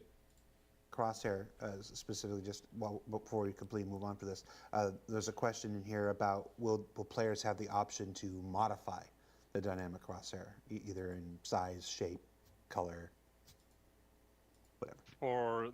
Since IC, we actually did a few adjustments already to the crosshair, and we're now looking for adding maybe an opacity slider or something like that, so you can at least say, oh, I don't want it fully visible or just half visible, so it doesn't really obscure my vision. And later down the line, let's see what the future brings, right? If we find the time, I would like to do it, but maybe we have other things that need more fixing or more help from our side. So yeah, it's always a matter of priorities. It's exactly. it's not that we don't want to do it. It's just that sometimes there are other things that are deemed more important or pressing at any given moment, and then those priorities change, which is why sometimes, you know, we can say that this thing is next, and then it ends up not being next and whatnot. The priorities change. When you say that you've begun working since ISC on the opacity stuff, those are technical explorations and stuff, and that's not you saying these are guaranteed to be in 323. Let's see what the future brings. That's what I'm saying. But, okay. I just want to be clear. It's we just started looking into this again. It doesn't mean that's one of those things where. It's one of those things. It's all of this season here. Since we came back, we've been talking about all these tremendous things that are on the roadmap for 323. All these things that are being targeted for 323. There is still a go no go process, and if it comes to the point where does dynamic crosshair go in? Well, we don't have the opacity slider. We're not gonna. That's not the thing that's going to stop it from being a go. So there's always these choices that kind of have. So it's definitely something we're exploring. It's definitely something we want to work at. There's just no guarantee that opacity slider you just mentioned will be a 323 thing. Just something down the line we're looking into. I just want to be real clear. Set expectations. Dynamic crosshair, though, I think that's working really nice. Our guys had a lot of fun with it when they were doing the stuff for ISC, and I don't think we have to worry. All I want to do is be able to change the color. That's it. It's really amazing. Like when I first implemented this, obviously I liked it, but nowadays every time I don't have a combat visor on, I feel kind of something's missing, and I really enjoy it. I hope you guys will enjoy it too. Yeah. It's a really great thing. Yeah. Sea Turtle Man in the chat says, "What the hell is a go no go?" I'm not going to spend too much time on that, but it's a good question that I think deserves to be reiterated every once in a while. We developed all of these features. Whenever I'm live streaming, people always want to text this team me. working on this, and this team working on this, and this team working on this, and this team working on this. And those all come with their own struggles, their own bugs, their own things that, we tried to get this to work and we just never found it. Or we got it to work and then we found out it wasn't fun. So we want to do it differently and stuff like this. Then, when you start to combine them all in a bigger patch, you find a whole new series of bugs, of different interactions. Of, this worked great on its own and this worked great on its own, but when you put it together, we got two piles of butt. So we need to do more work and more adjustment and stuff, and that's where the go, no-go process goes. It allows us to look at these things and determine whether they're ready for prime time, whether they should go into the patch. I'm a bit blurry. Very few things. What's up, Carly? Fail and go no go.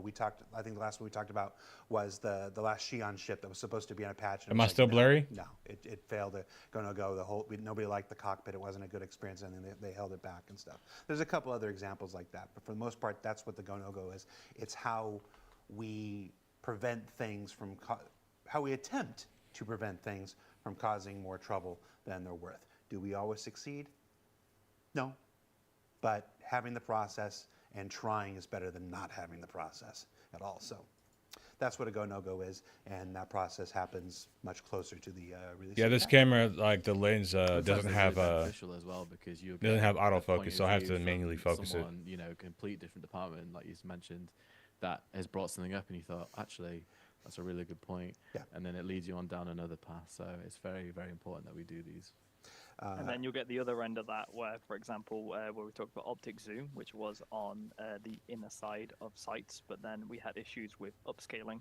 So we've had to take out the inner optic zoom on the optics, which was shown off at CitizenCon, because it just doesn't work with upscaling. So it's like, like Jared was saying, when you work on a bunch of different stuff and all of a sudden it comes together, you're like, oh no.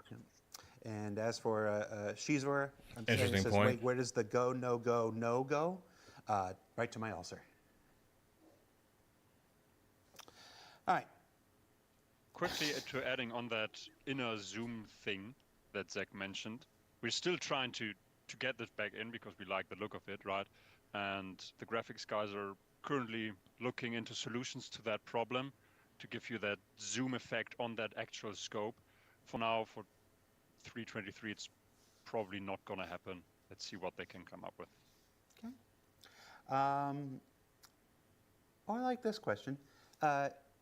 We've talked about, we've been talking about different FPS gadgets and things since the yay old days of Star Marine when it was being developed by Ilphonic back in 2015. Is there a possibility we could see ballistic shields in the future, maybe as shipboarding becomes more important? Yes, there is a possibility. I actually worked on the ballistic shield. We have it for Is squadron. this ballistic shields for Not FPS? sure when we bring this to the PU, but it's there. And let's see when this will spill over. Seriously, ballistic? Ballistic shields? I hope they never bring that into the PU. Because, like, for me, that in and of itself just makes the sniper argument, like, even more retarded. You know? Like, if you're going to say that, okay, we're going to do all this stuff so people don't abuse sniper gameplay, well, then everyone's going to run around with ballistic shields, and you're never going to be able to kill them. I think that's armor.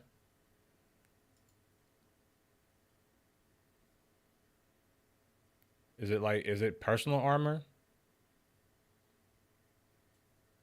Well, I think doesn't like Elite Dangerous have like shields that you can put on, like an energy shield that goes around you that protects you from bullet fire up to a certain extent.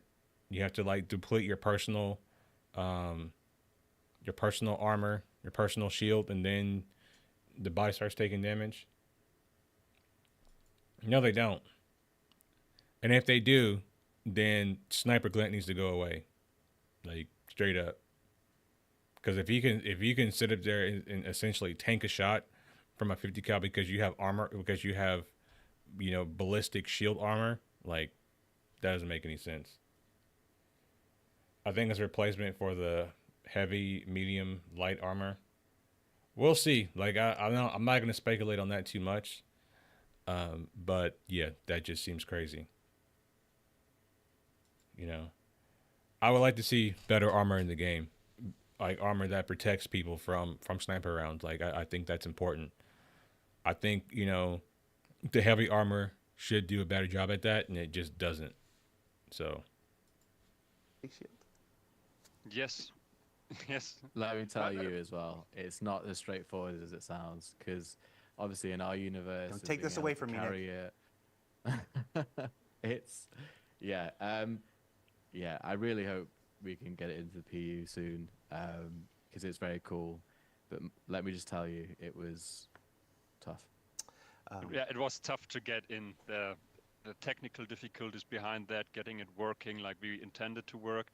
But now we got it somewhat, and yeah, let's see when it spills over. Well, will be great. Yeah. Well, I think me and you, Pascal, will push for it in, shall we?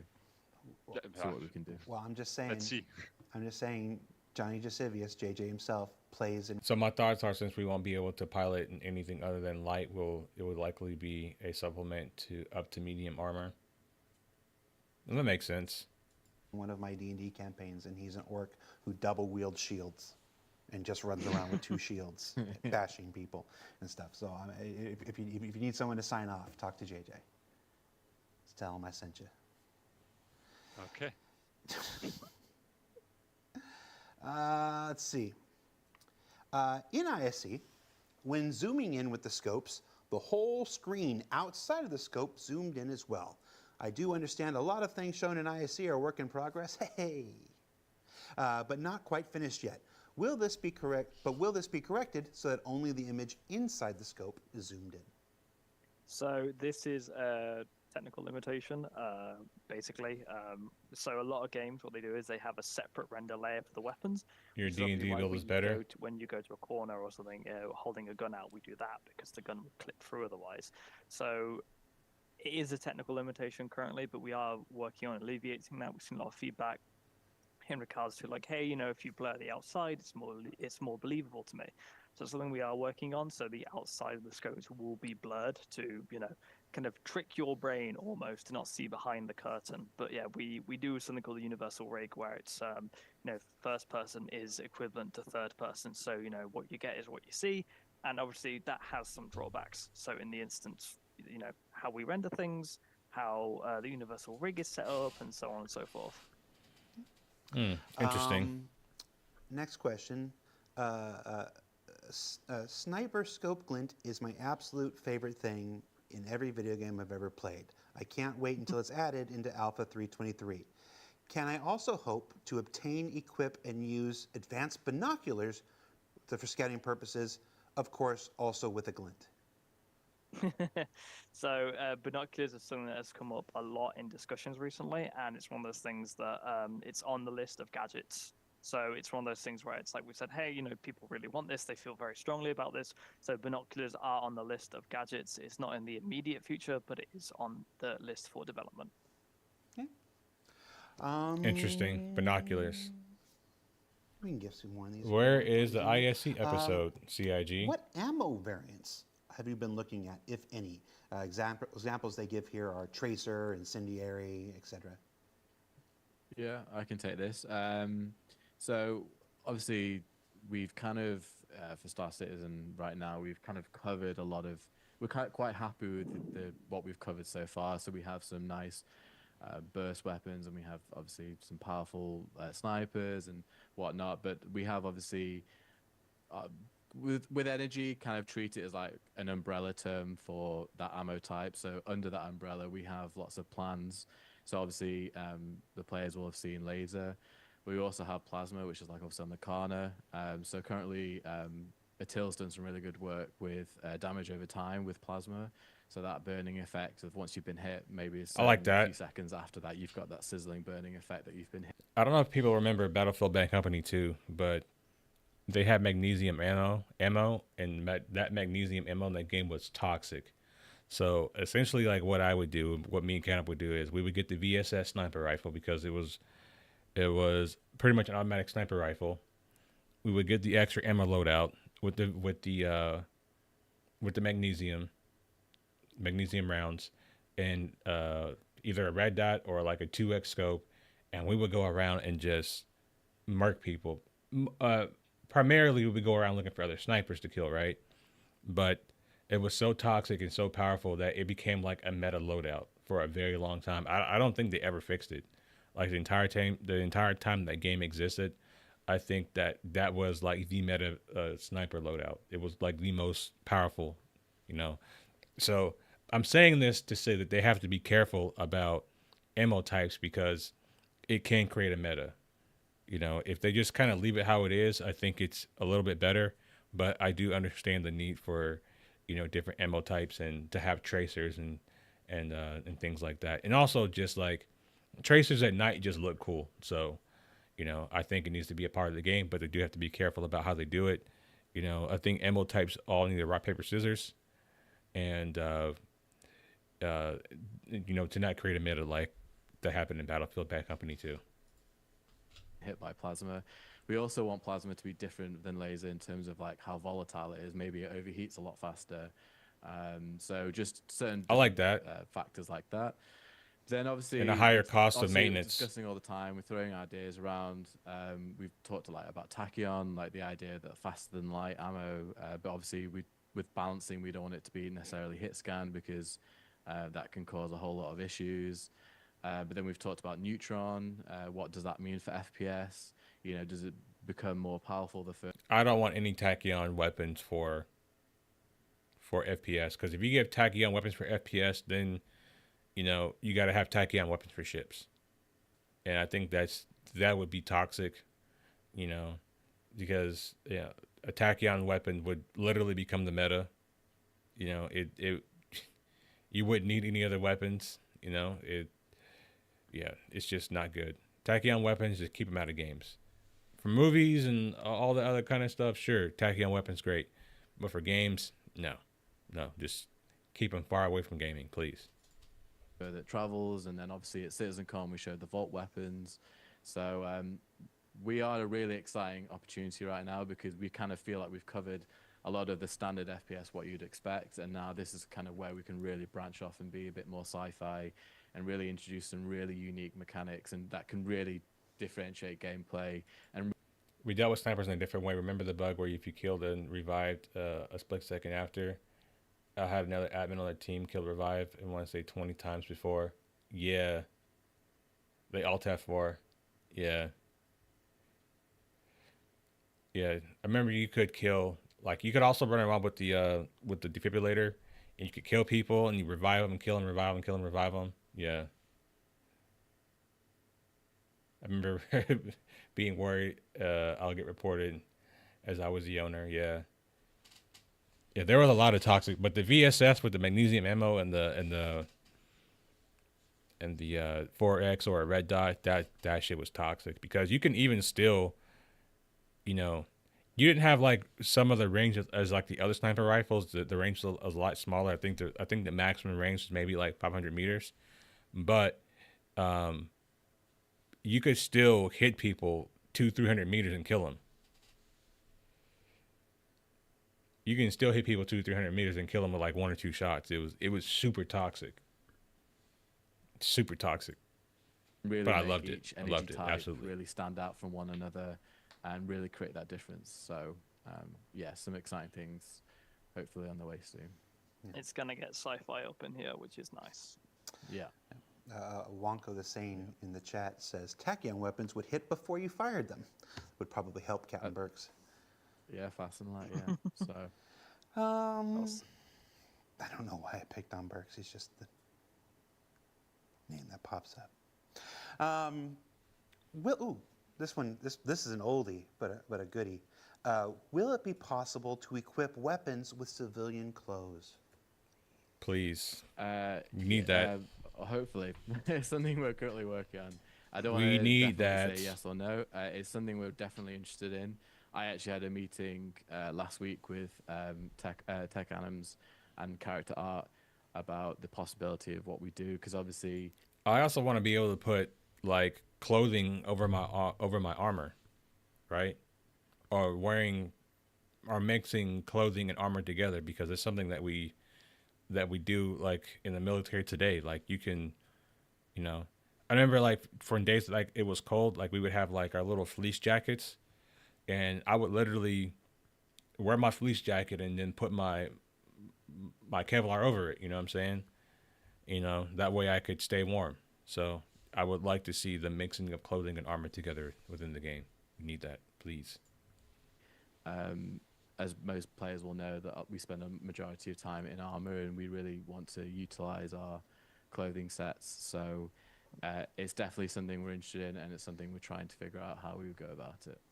Yeah, and to clarify this, there are some weapons you can use with civilian clothes. We're talking about the ability to stow them and stuff like that. Being able to holster on your back. Yeah. And a lot of it is obviously, we have such a high attention to detail, so we don't want clipping.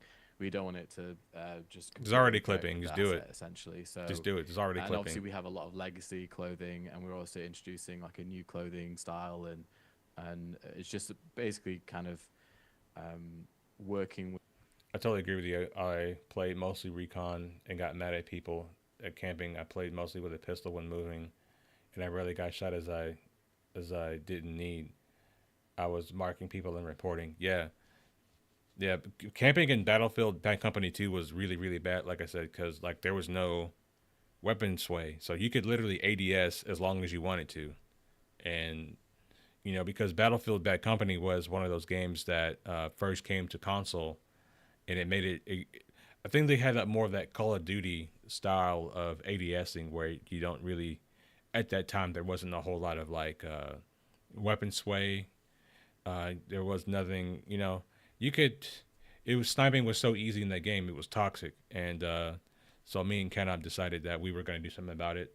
and we did. So our counter to the snipers was to be like a almost like an assault an assault sniper with the VSS, because it's like I said, it was automatic, and it would be almost any gun in a gunfight because it's sniper rifle, so it's accurate. Magnesium ammo, high velocity. You know, it's gonna kill anybody quickly. With different departments to see. Okay, But what mostly is we were going after the absolute other snipers that were no-go, just what is- camping. What works, like, you know, different ideas. Would it have necessarily like a magnetic plate would attach? Would it attach like via a holster? All these different ideas are being thrown around because it is. Or hear me out. Hear me out. We have these things called slings, right? It's like this little rope thing, you know, and you hang it over your body. Just an idea.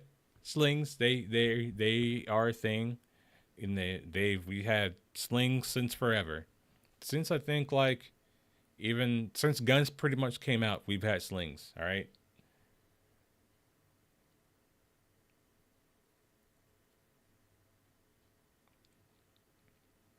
A sniper now might need to stay put for days. I took the fact that EA called it recon and not sniper as an okay to lay down in the lead. Yeah. Yeah, recon and sniping are two different things. People got to understand that. Recon is about giving information to your teammates, and sniping is doing something completely different. But I think, you know, like I said earlier, in terms of like how they could potentially balance these two roles, is that you need to try to hide yourself, and that's creating like gameplay. You just can't show up to a place, you know, and point your rifle at somebody and kill them. Like, you have to actually try to be good at it, you know. So like that's why I'm not so like mad about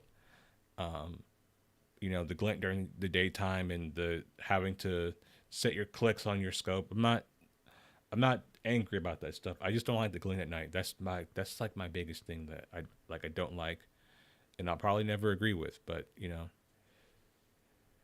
and also one of the things that I hope, like, you know, I hope there's good weapon sway, you know, when you're moving, you know, your sniper rifle, because it's a big weapon.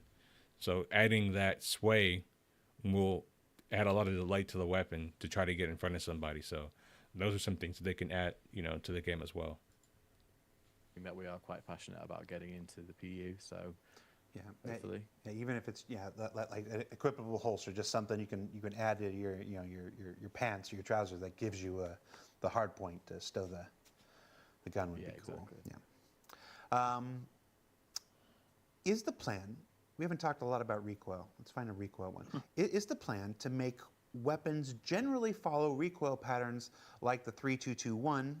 Like the 3221 C54, lots of recoil but lower no bloom.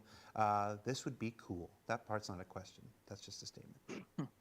So in regards to this, there's kind of been some confusion because obviously we shipped a lot of procedural recoil in 322. So there are some improvements coming to the recoil system in general. So for example, with well, let me answer the initial question first. So each weapon does have a recoil pattern. There are minor amounts of variation on the recoil pattern, as you know, it helps you don't want the weapon feeling the same every single time you fire. But each weapon does have a unique recoil pattern. So you imagine something, whether it's a Castic Arms weapon is more unwieldy, there's a bit more noise, it's more horizontal, where something bearing is more traditional. You know, Just to go back to the sniper stuff again, I also feel like that they should reward it if you do it like in a 2-team, to where if they did add something like binoculars, and if you had the right scope, like your partner could find a target and zero that target for you, like, you know, communicate like through your scope, you know. That would make it like futuristic, you know what I'm saying? That would make it cool. You know, there's a lot, like I said, there's a lot of ways that they can make this gameplay very, very cool, right? Bipods would be I said for a long time they need bipods. Like the LMGs need bipods and the sniper rifles need bipods, you know? Yeah. Yeah, you gotta set up the bipod. There should be, you know, a 3 to 4 second setup time for your bipod. I like that. very vertical with less firepower than Castic Arms. So what we've done for 323 is we've refined these recoil pans and made them what general like visual recoil and actual recoil is a bit smoother than previously in 322. Not to any kind of noticeable from a very noticeable. You're not going to get very static and boring weapons, but it's in the sense of helping firing at range. Because if you try use thing like the bearing at like 40, 50 meter engagement ranges, you can typically struggle, and it's not the gameplay we want with the scope and the expanse of Yeah. our world. Soon, So TM. it's Junkyard space. it will help you basically take these fights. Other things as well, just off the cuff, like looking at magazine sizes, especially damage profiles in regards to Bro, it's supposed to be damage 11. fall-off, This shit's still not out projectile yet. speeds. So overall, making the kind of on the ground PU, you're contesting Jump Town, you're contesting Ghost Hollow, far more viable with an assault rifle, as it should be.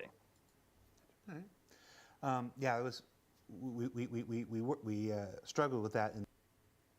FPS teams don't really know what they're doing at times. I'm still amazed by the release the natty infantry grenade launcher with no clue how to balance it. Yeah.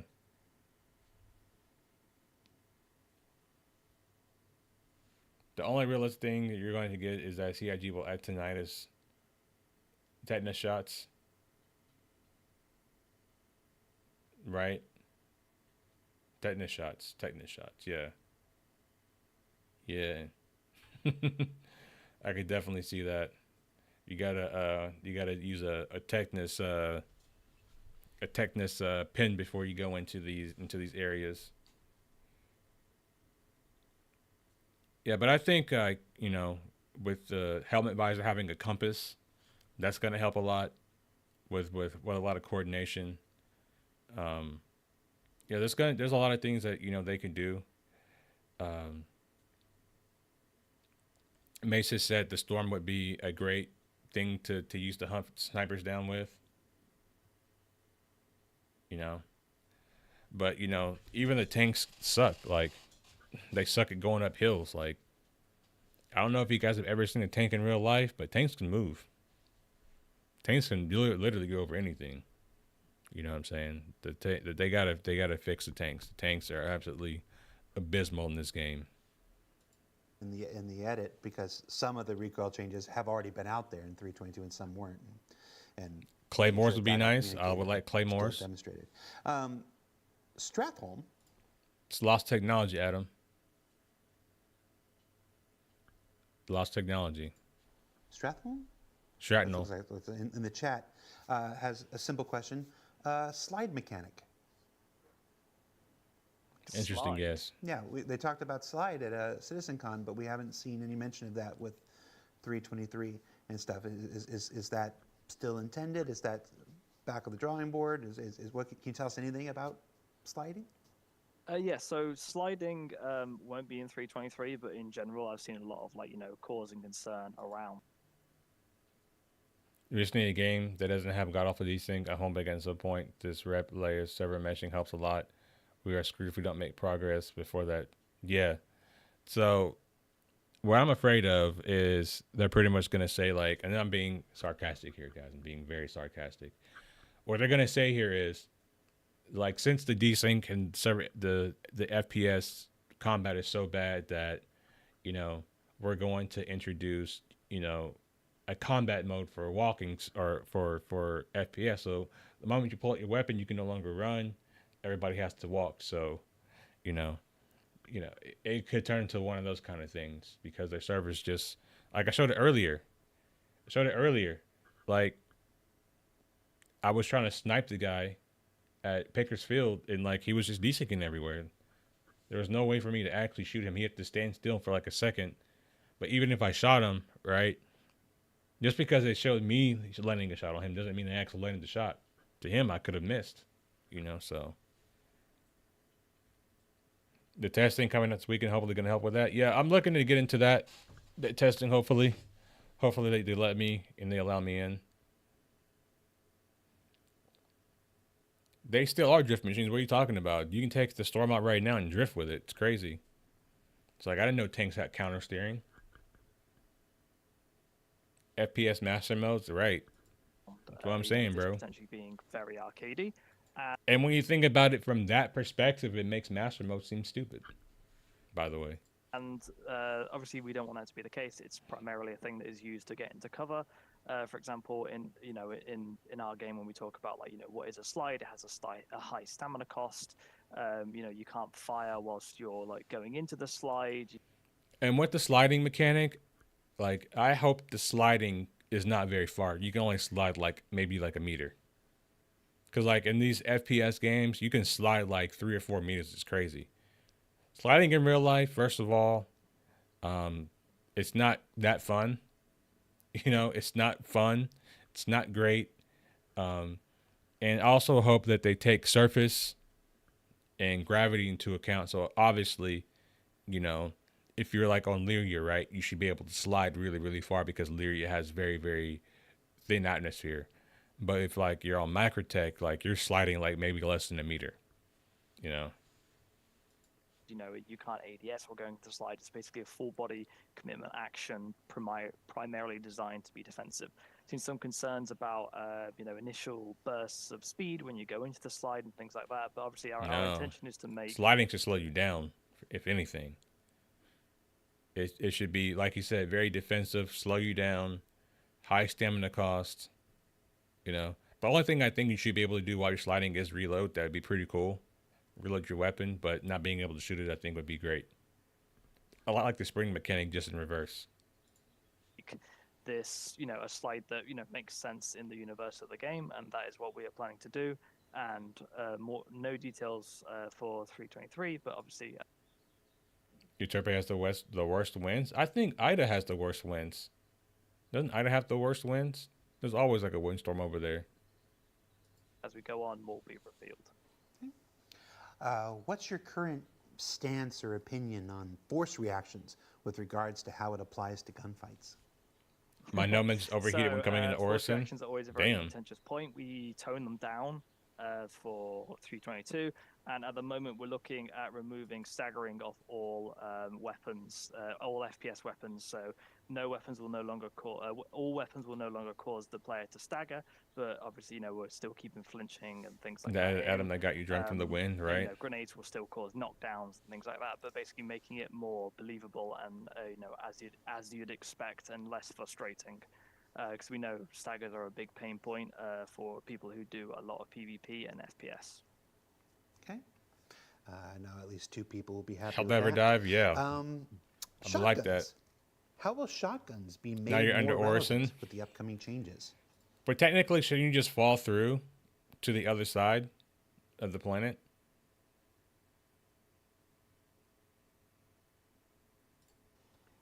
I don't want to talk for the again, but it is my area. So we are doing a big balance for 323, taking a lot of community feedback as you've been talking about damage profiles and stuff.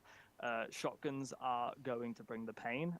The game director is very fond of shotguns, so they will be coming in pretty powerful. But obviously, we don't want to make them busted, obviously. So this will include some things like tighter spreads to make them even more accurate at distances. I know a lot of people are very shotgun annoyed when meta. Shoot somebody at a shotgun who's 20 meters away. Shotgun and they meta. Don't do anything. Incoming. So that is not going to be the case. Shotguns haven't been Technically, you should be crushed for since the gravity. Yeah, technically, right? viable for a very long time, and we don't want to make that the case. Some other improvements as well to pain points that we've seen. Railgun and grenade launcher in PvP scenarios on the ground will be becoming stronger, and the intention of that is so Salty Mike can actually win a gun rush game. Pork chop. I got time for maybe 2 or 3 more. What are the major challenges you still need to address in 323 and beyond in order to bring the feel of FPS combat in Star Citizen from that of an alpha? Bro, it's to 11 and the FPS? IST's not out yet. The hell? They're going to wait until the afternoon? Do you want to take this one, Nick? I think you should all take this one. Yeah, I think we've kind of already brushed on it, but I will just quickly say, obviously, we put so much work in our scopes and. Oh, also, if you guys remember in Bad Company 2, the shotgun with magnesium ammo was pretty toxic as well. It was like a 1-hit kill. That shit was toxic, but great. obviously we've got such a wide range of armor sets, and having what we Pascal mentioned, like having the armor sets completely block the vision, and then having to do that workaround, and then making sure that we've got to, especially when you make a game for PC, you've got to think about different FOVs, and you've got to think of different setups and how it will impact different players. And so I think that's something that we've is kind of been a bit of a pain point. But I think the change that we're doing now, and then eventually down the line, hopefully the change we make later on will really be so beneficial. So that would be my point, I think. Okay. So add to it. Sorry again. No, do it. Just to add on that, there are some things. Obviously, the biggest one for me personally is sprinting and general movement and how that feels. So sprinting is a prime example of one of the improvements that we're planning to make. When you run, the gun goes below the camera. There's not too much head shake and things like that. So the overall feel of when you're sprinting, especially if you're on a planet, it doesn't ever feel like you're properly sprinting. And again, that ties into how much stamina that takes, because it's not too expensive or painful to sprint at the moment, and that plays into how much like weapon sway and things that you have. But yeah, some stuff I mentioned earlier, tracers, more We need tracers. obvious muzzle flashes, better need that too. improvements to how we do medical gameplay, just some other stats on the weapons we need, like sprint to fire is a big one. So at the moment, all the weapons use the same sprint to fire, which is a big reason why the P6LR was a very big offender in 322. And if you basically say, okay, cool, it actually takes you time to shift your LMG from the sprinting pose to the return pose, then LMGs are not as good in CQC, and we can make them slap incredibly hard over, those 40-meter ranges, because the LMG person's already prepped, already aiming at you. They will. And we also need bipods. Stuff like that stops us from getting, because LMGs at the moment feel like assault rifles with big mags, where everyone uses LMGs. It's examples of things that we're looking at to say, like, hey, this is Pork Chop Evo weapon sandbox, and overall get something that's feeling like the weapon variety is very intentional, just like we're doing with armor. And Pascal and Atil, I know that these are the designers, and they get to set a lot of direction. But as programmers, there's got to be some things that you want to get in there to really bring the experience out. What do you got? Honestly, from my side, I have put a lot of focus in the clunkiness, and how the biggest point I always had was like that feels not really smooth firing the weapon. And now that we worked on the recoil, that's the great thing of the procedure recoil, right? I did the tool, and Zach has to do all they invite the bull into the China shop. Nice. So that's a streamer nice privilege. benefit of being. Hey, I don't have email, so there's no streamer privilege for me. Do a small bit, and then Zach suffers. But yeah, this was for me the biggest gripe about our game. The HUD also was always a little bit not too clear to me. We're improving that as well with 323, and for now, like, we have all of these new improvements going in, and all of my biggest concerns have been answered or addressed, and I don't really know what I want to improve at this point in time. Obviously, Number one rule of NDA was no PvP. I will that's start picking up on the more minor. I'll never be Evo tester and I then. want to improve that until they become a major annoyance for me eventually. But for now, I'm way more happier than 323, and don't really have anything that I must do. That's good. How about you, Atta? Well, I'm going to mirror Pascal here. So, for example, the combat HUD was a really good addition, like a really good improvement. Now we convey information way more accurately, and they're all PvP features. A lot more useful information to the player. Like the difference, like for example, from time to time, we play Star Citizen like in the office, and I see the old UI, and like in my when I'm working on this new HUD, like the difference is like. Do you get emails from them? I have an issue that I only get invoices sometimes from support to tell me that they can't fix it. After what the guys were working on with the recoil. They can't fix it, or they won't fix it. And the new scopes, they also made a difference. So big difference there. Like this particular update made a lot of things like closer to our golden standard. So I will probably get a Almost missed a more golden concrete ticket. opinion on Actually, like, every how event awesome, cell I we, need to hear from third made the parties. things Even after a few more play tests. wow. But it's really promising. Maybe you just got to reset your email Last settings for question. them. Maybe you have your I emails turned think off, we're already 2 minutes over. notifications. This is personal. You're speaking only for yourself. You can add one new weapon or gadget that doesn't currently exist in Star Citizen Squadron 42. What is it?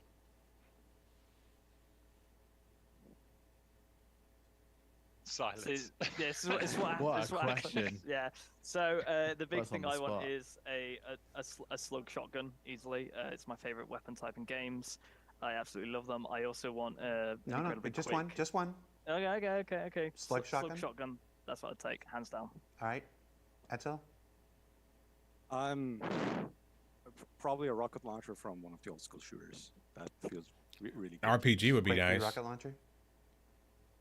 A Um, chainsaw. That would be great. Who said chainsaw? Who said chainsaw? Me, Pascal said chainsaw. All right. That's That- good. That seems like a little Next. serial killer type shit, bro. Chainsaw? What the man, fuck? Question. That's really I'd random. love some sort of gameplay kind of weapon. Maybe you shoot a mini black hole and they all get sucked in the middle and then something happens. I'd love that. Something really out there, sci-fi. Yeah. There was a funny thing with Pascal. That about black- actually, that black because hole he thing will says 30K the chainsaw, that was server. his Doom thing. When we were making the procedural recoil, when Pascal was like testing it, he I can't change emails. A lot of stuff he suggested. Bottom line is, even when they try to sub the newsletter for me, it tells me your email's not in our system. I've been playing the game for 11 years, contribute to upvote. Never had an invite. A friend of mine got in years ago and didn't do barely anything. I felt like he knew someone, probably. Because in this world, Mace, it's about who you know. would always hit fire the weapons to say, "Hey, look how cool this looks," because he basically only plays boomer shooters. So we were in a feedback loop. of, Ken, like, welcome. him making recall Salute, purely from a brother. hit fire perspective, because obviously you can't ADS in a lot of boomer shooters. you should see his test level. it's Ewan Sorry about that, Emerald guys. From, Yawning. from the original Doom. No, it's not. It's legally distinct. It's legally distinct. Well, we got no No, ISC it's not yet. for the public, but I just took my map layout. And this is learned already that, over. Right? I have to learn it at one point. Been on here for like 2 hours, so we're just gonna M1, I know how that looks, right? hop into the game Fair enough. because Fair enough. I asked the question. they're not doing this right now, I guess. So we're just gonna boot up the game and just hop in, and we're gonna play until ISC comes out. I don't know what's taking them so long. The past couple of weeks they've been on point and getting them out early, but now all of a sudden, like, they're not coming out early. So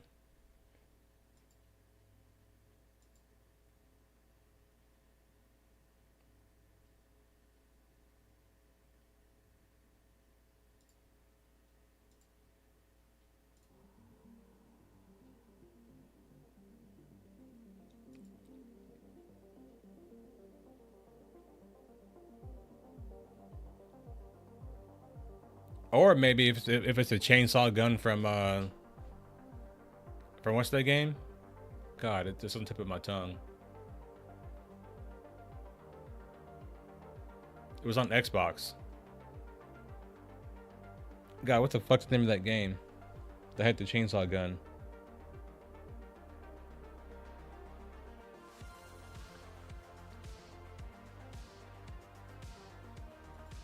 God, I gotta Google this shit now.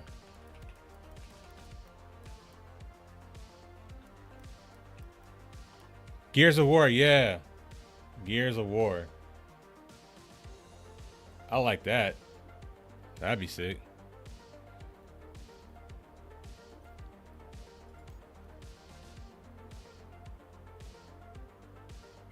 Yeah, that'd be sick.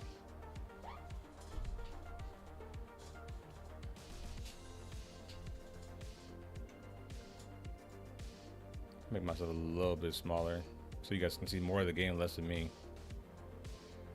There we go.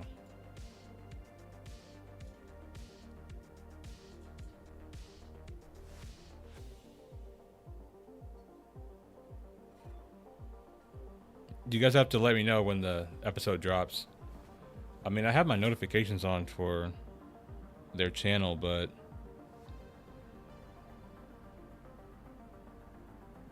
no ISC yet. Ever used a chicken as a silencer? No, I haven't.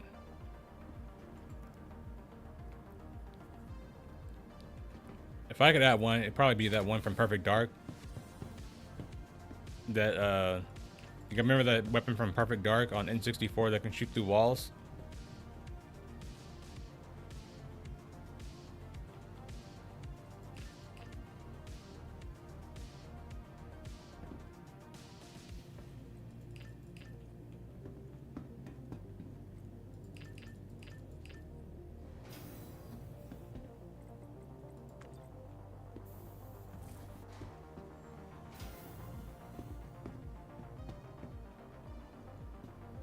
Yeah, I did the first ones. I think the next ones come out this weekend, right?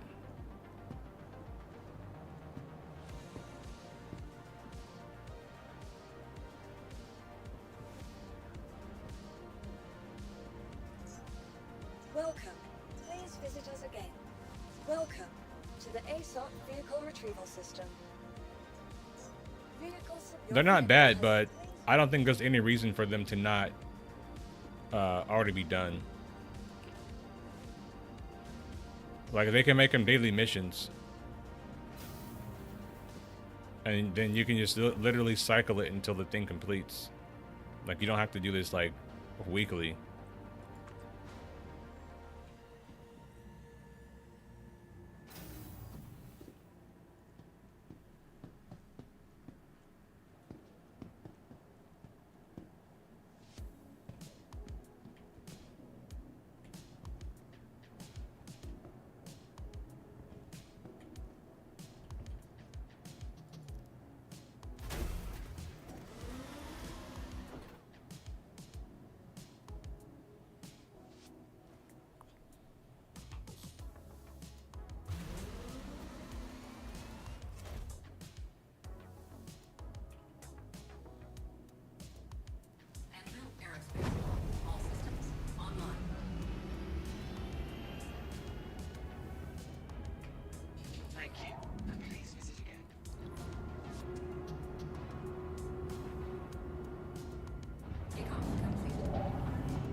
Every day I say I'm gonna fix my goddamn Toby, but I never do. I have to struggle through this.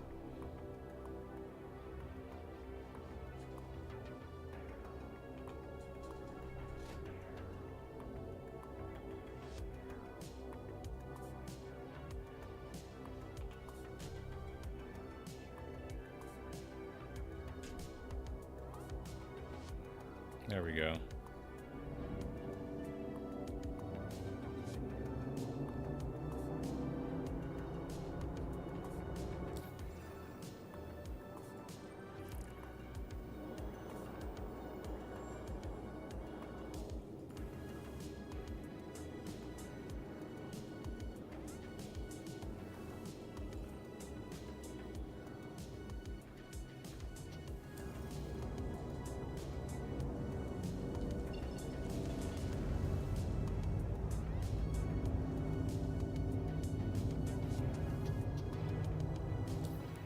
Hit up Daymar.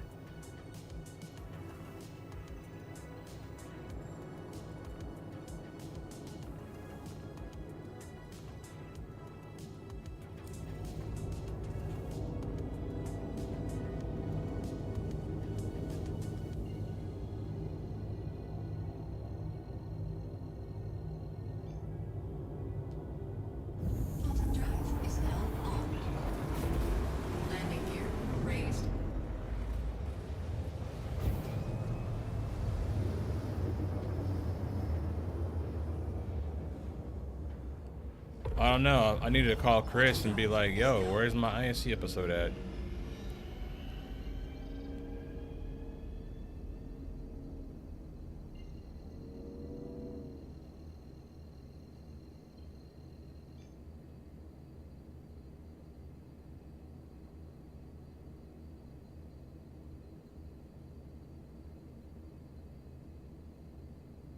Buzzcut AV1 partying together in AC every day with a Connie sniper ship suddenly thinks because he's an AC god.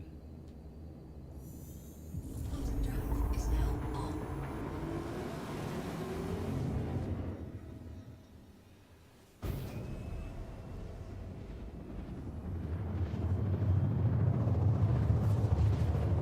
I really think that Buzzcut likes master modes a lot because he's going to be able to bait people in the fights. And because he's going to have his org with him, not going to be able to run away. That's why I think he likes master modes. Is now on.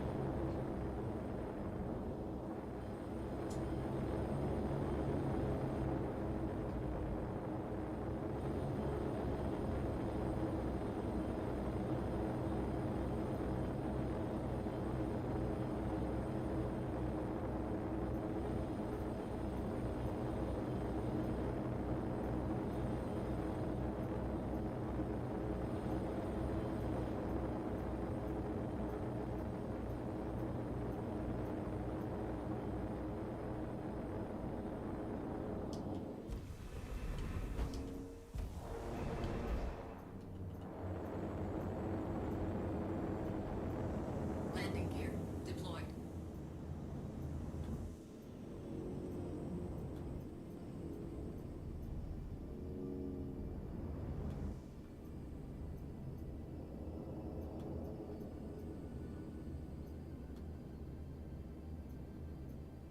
Landing complete.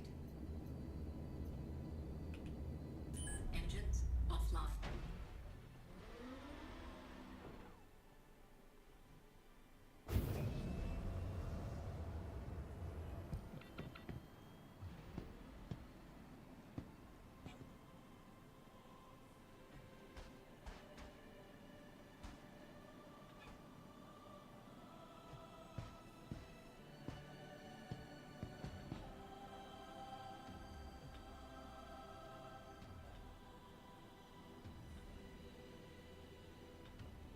Yeah, he just has in general bad takes about everything on this game.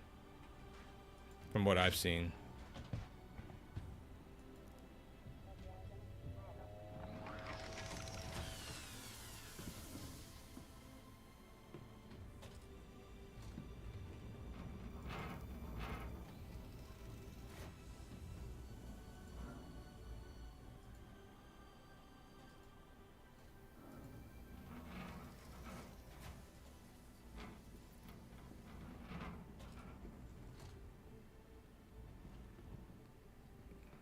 I think that's a Carly.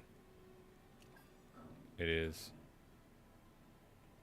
I knew it was you. I knew it.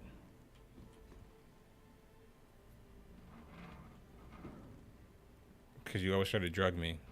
But I'm healthy today, and you can't drug me, Carly.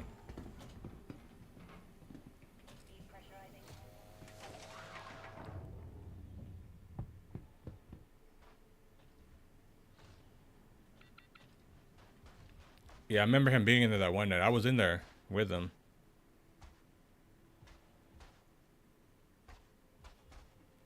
Where's this Idris at? I might want to go bomb it again.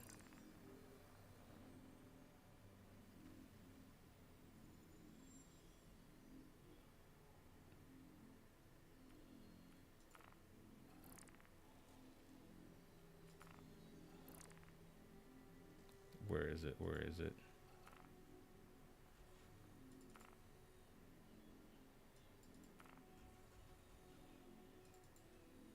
Oh, it's in space. We're not doing that.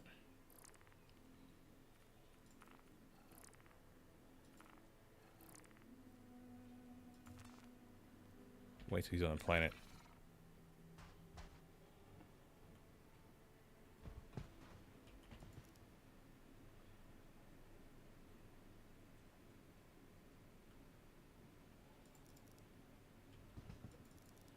Yeah, to be fair, y'all didn't mess with him after that. I think the server's dying.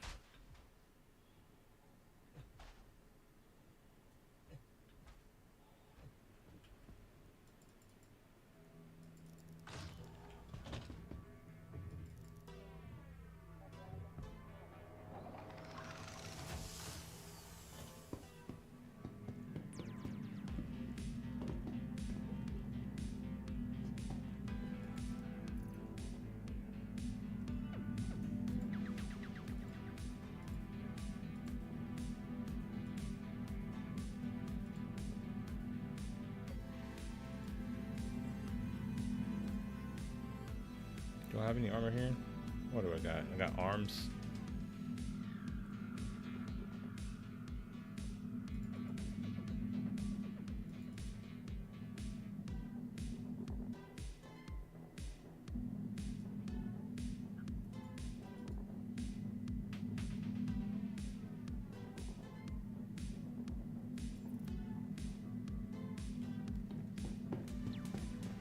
Why's my camera all glitched out now?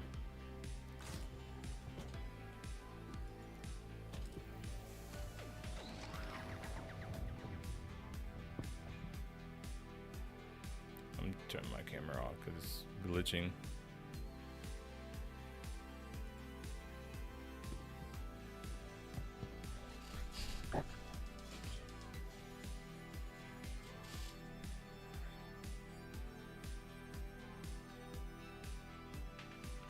Oh, IC episode's out.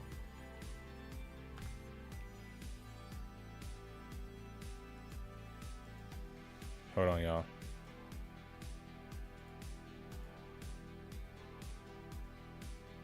Let me get the things up.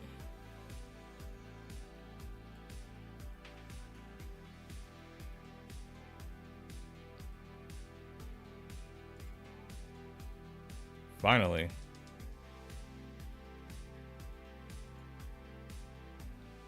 There we go.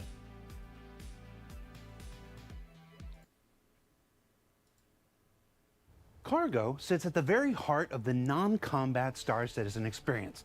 Finally. As it continues to evolve in the upcoming Alpha 323 and beyond, its next major evolution is less about the places you'll go and more about the ones you'll start and come back to. Now, hangars, whether they're persistent, instanced, personal, or staging, make up the next frontier of cargo gameplay. And we went to Chad and his team for an early look at where they're going and how they're progressing. Let's find out more. So yeah, we've had a couple ISCs before to talk about the new cargo and hangars features coming, but now that we're here and about to release things, we want to talk a bit about how that impacts your play experience, even if you don't care at all about cargo. I care about cargo because I steal cargo from time to time.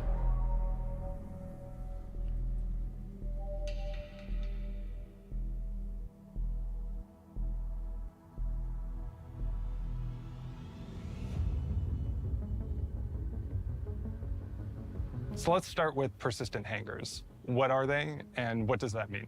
So a persistent hangar is an instance hangar that is going to be assigned to you whenever you select your home location when logging into the game for the first time for a patch. When that happens, what we do is we determine the largest ship that you have and then entitle to you a persistent hangar that's of the size needed to facilitate that ship. So what if you get a bigger ship later on? Does it change? Whenever you go into that hangar into the game, that hangar at your home location is always your hangar, and you'll be able to use it like your home. You'll be able to keep things in the hangar, you'll be able to leave things around, you can invite friends in, you can treat it like your own little oasis. So let's talk about for these personal hangars, how do you actually get into them? Please proceed to side landing bay. You can make a request via ATC for landing. And when we do that, we'll check to see if you have any personal hangars entitled to you. You'll be able to enter in using largely the same methodology that you do now, land, and then you can just hang out in there. As far as what can you actually do with your personal hangar and what kinds of things can you decorate with it, what we're going to do is allow you to call anything in your inventory up via that freight elevator. You can pick it up off the freight elevator either with your hands or using the tractor beam and just strew it about your location however you pick. Also in the hangars, you'll notice several new kiosks. We have the freight elevator kiosk, which has a brand new UI and inventory system to deal with large volumes of cargo. You're going to have on the left-hand side a section that is showing the contents of the platform itself. And on the right-hand side, similar inventory layout with all your armor and weapons and items. and then you Hold on, we gotta take it back and look at that. UI and inventory system to deal with large. So we have request platform, platform inventory view, auto arrange, select all, unselect, send to warehouse, and send to platform. Okay, this seems cool. What would also be pretty cool is if you were like in a party with somebody and you could send something to somebody else's hangar.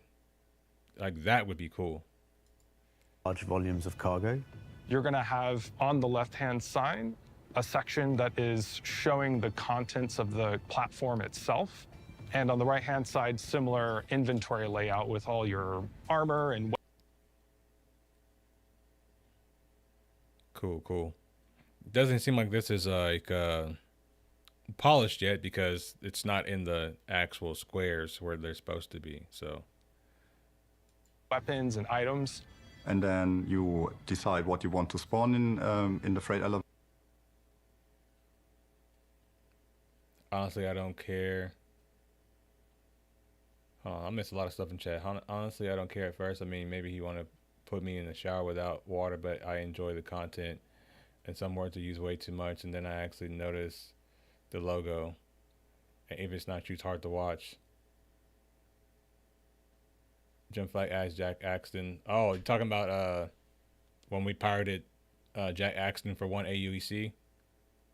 Yeah. It was just all in good fun, you know.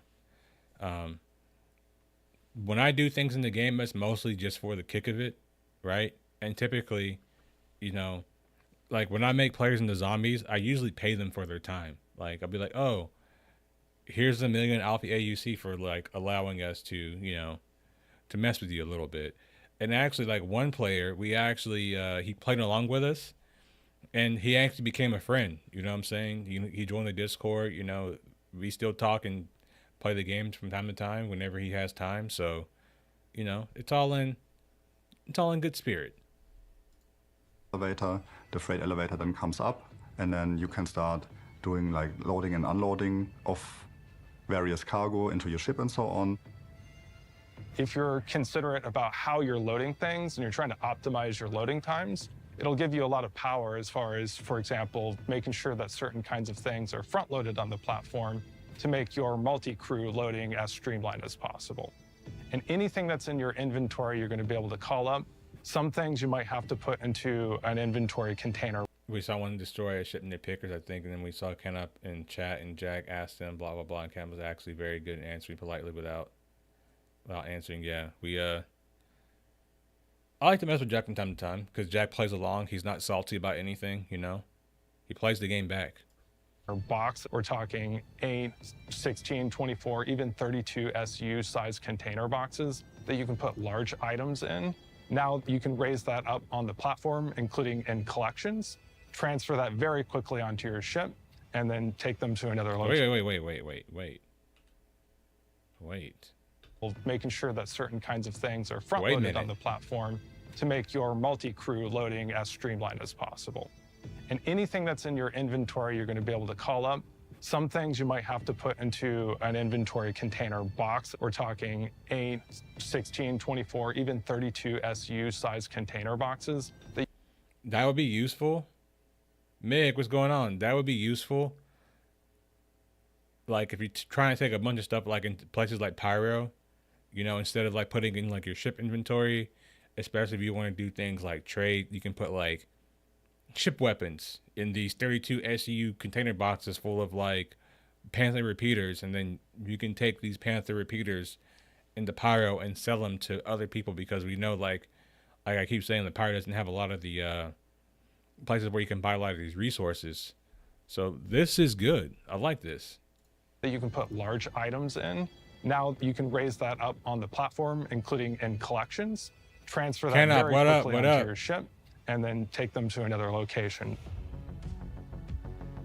In your personal hangar, you'll also have access to several other kiosks, starting with the item bank. Which are another form of kiosk, which you could almost consider like a small freight elevator in a way, in that you can retrieve personal items such as clothing, armor, and weapons. Because Nice. the item that's being delivered will be delivered in a tray that's in the same machine. So you interact that kind of like you interact with a loot box and you get that out. So no other player can actually physically get anything from your local inventory. And these item banks can be found not just within the hangars, but also the wider location, such as your hubs and other key areas of a location to retrieve your personal items. Since you can't interact with your inventory anymore at any given time, it means like we need to have enough item banks around each location so you don't block each other from accessing a terminal, right? It's just a quicker way to get a quick gun or a few meta pins or your armor without having to load it up from the freight elevator.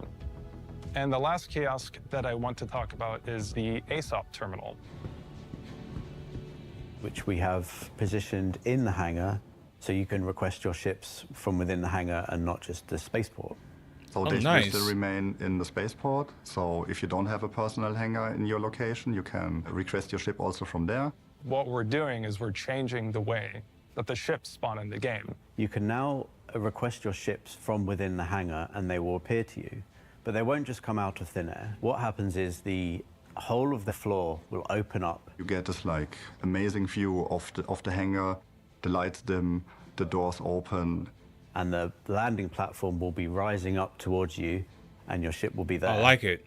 I like this. We try to balance it in a way that it doesn't take too much time for you, but also that it feels like it has the right weight to it, but also you don't have to wait for it too long. So now you have a seamless transition and a realistic way of storing your ships away. Additionally, you can do clever things. Yeah, delivery is like really, call up a really smaller cool. vehicle, such as a ground vehicle, drive it off, and then call up a larger vehicle. Then you'll have access to your ground vehicles without having to go to another location. You'll be able to call up multiple ships and maybe have one person fly off with one ship, call another one, have another person in your party fly up with another ship. Or you can just call up a ship, change your mind, and then call up a different ship without having to leave or anything like that. It gives you a lot of flexibility. And I can already tell what some of you are thinking right now. We're not going to let the system like eat your body and store it into the inventory or anything like that.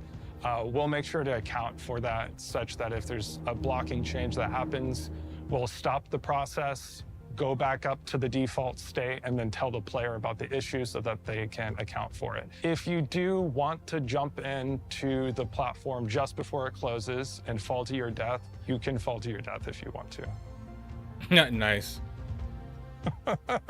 So this is really cool and we're really happy to get this in. It's been discussed for some years now and it's been a very tricky thing to fit in. And so wait a minute, I got one question. So like Orison is like a cloud city, right? Or Horizon, it's like a cloud city. Where are the vehicles going to come from in Orison? So I get like, you know, planets, they have like these underground area. You can kind of like make it like, you know, make it kind of like feasible. Like Area 18, Hurston, Microtech, and ArcCorp all have underground locations, right? They're all things, right? Or Orison ain't got none of that. So where is this platform going on Orison? Will you not be able to have persistent hangars on Orison? So we gotta, you know, think about these things, but you know, you're probably going to still have this on Orison as well, but it's just something to think about. Certain tech's required to be able to do it.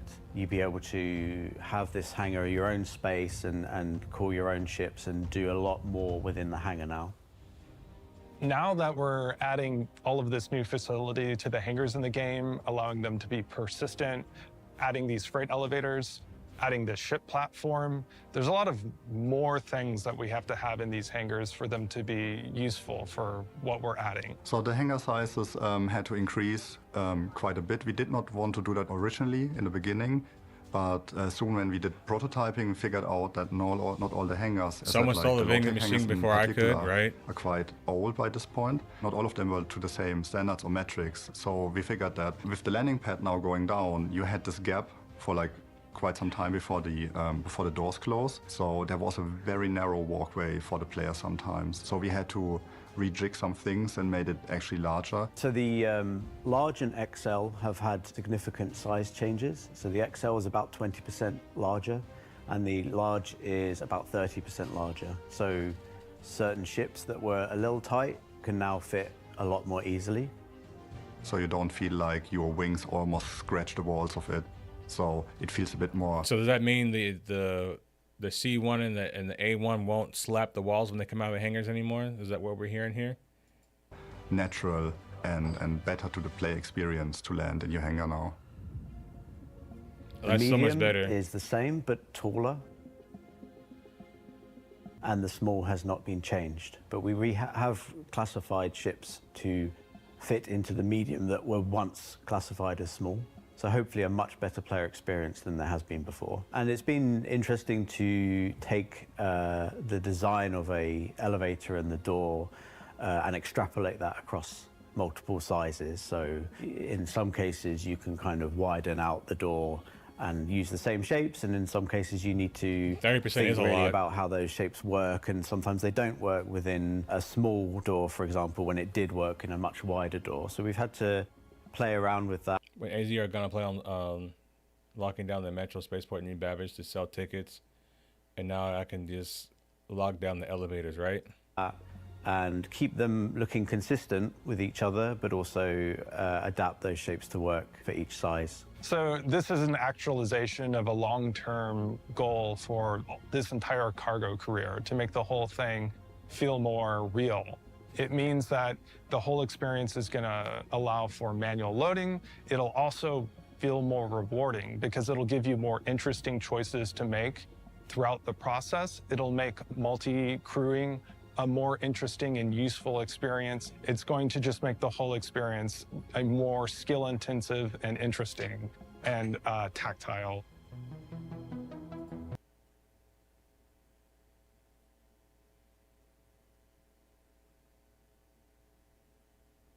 I'm sorry, but the hangar thing for the ship is dumb. If you look at this station, it has a very thin floor. Am I to believe that my A2 is going to fit in the floor? Well, it goes down pretty far, right? Another thing that we've talked about is automated loading in the games. This allows you to still do commodity trading without needing to actually move the boxes yourself. It will be an option in the commodity terminal. Whenever you go and you pick the destination inventory, you'll be confronted with several options. One is the location inventory. The next will be all your ships that are at the location. If you choose a ship, you'll have the option to have it be automatically unloaded or loaded for you, of course, with an added cost. The ship has to be stored to allow for the transfer, and it will be time-locked while that transfer is occurring. Different locations in the game will have different amounts of time. Places that are more optimized for trade are going to allow for faster transfer. You'll be able to still do the trade. No, they got to make those times shorter, man. Like, I get it. It takes time to, like, load things into a ship, but I mean, oof. Oof. I can't imagine standing around a spaceport for 5 minutes while my ship's being loaded. I can't believe I thought I had fun for so long. Hauling and a little bit of salvage I just did a few times per week I play with Blackjack is most fun I had in the game by far. Yeah, pirating people is the best gameplay loop ever. You just have to wait a little bit and pay a bit more money, so your profits won't be quite as good in that case. Once the automatic loading process is finished, you can just go to the ASOP terminal in the hangar, access it, raise it, and go off, and you're on your way. If you care about cargo, this is going to be right. What about the whole sea? Because like the whole sea is still going to be locked to only trading things in space. Transformational. But even if you're not interested in cargo at all, it's still a foundational change for the game that fundamentally changes principles about inventory, physicality, and your play experience. The work's ongoing. We're nearly there. I think the team's done a great job on this. It's been tricky to get. I think I got a bot in my Twitch chat. Are you a bot, Jenny? It working as it should be. It's a big milestone for the game that's been years in the making and coming. While I'm here to talk about it today, there's been a large number of teams across the entire company that have helped. Everybody from art, animation, VO. No, I'm not new to streaming, by the way. I'm not new to streaming. I just hit 4,000 subs on YouTube, so I'm not new to this game. I've been here. Effects through to all of the gameplay teams, engine teams. We've had a huge effort from Austin, Montreal, Los Angeles, Frankfurt, Manchester. It's been a big endeavor. So I want to thank everyone that's been helping to see this vision through, and I'm really looking forward to getting this into your hands so that you can play with it.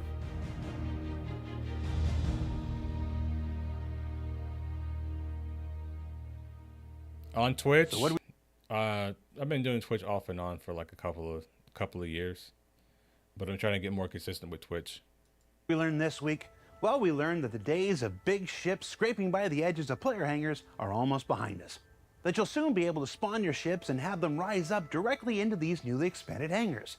And that the freight elevators and item banks within will herald a new future of physicalized cargo loading that should have long-reaching ramifications for life in the verse. And of course, while everything you see on ISC is always an early work in progress. I just haven't, and I'm not interested in buying one either. So, because of the dramatic and far-reaching effects these systems will have on all life in the verse, you can expect this work will continue to iterate and evolve from what you've just seen between now and its upcoming targeted release in Alpha 3.23. For Inside Star Citizen, I'm Jared Huckabee. Thanks for letting us share the process of game development with you, and we'll see you all here next week. We're going to go back through it and look through it again. Hi. We had a meme image for the end of the show. It's been our thing this season. This week's was a little too hot for TV. So we're going to put this week's image in your hands. I'm going to give you a frame, and you put whatever you want on here. There you go. And here's my face, knowing this is a bad idea.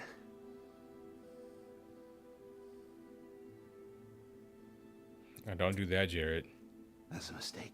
It's a mistake. It's a mistake. It's a mistake. Yeah, my logo's of my car, which is good enough. It's custom enough because not everybody got one of them. You know what I'm saying?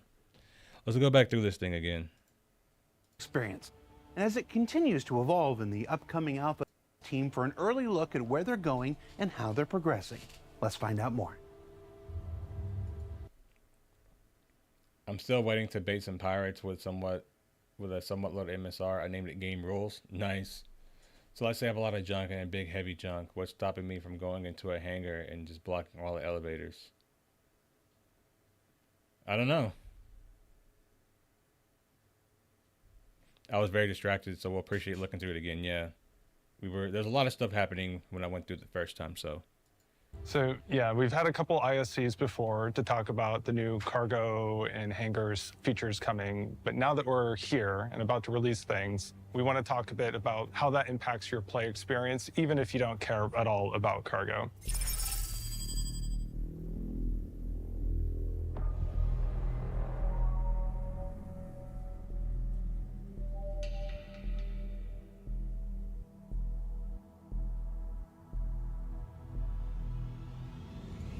I hope they give us a new Zeus suit with the Mark II.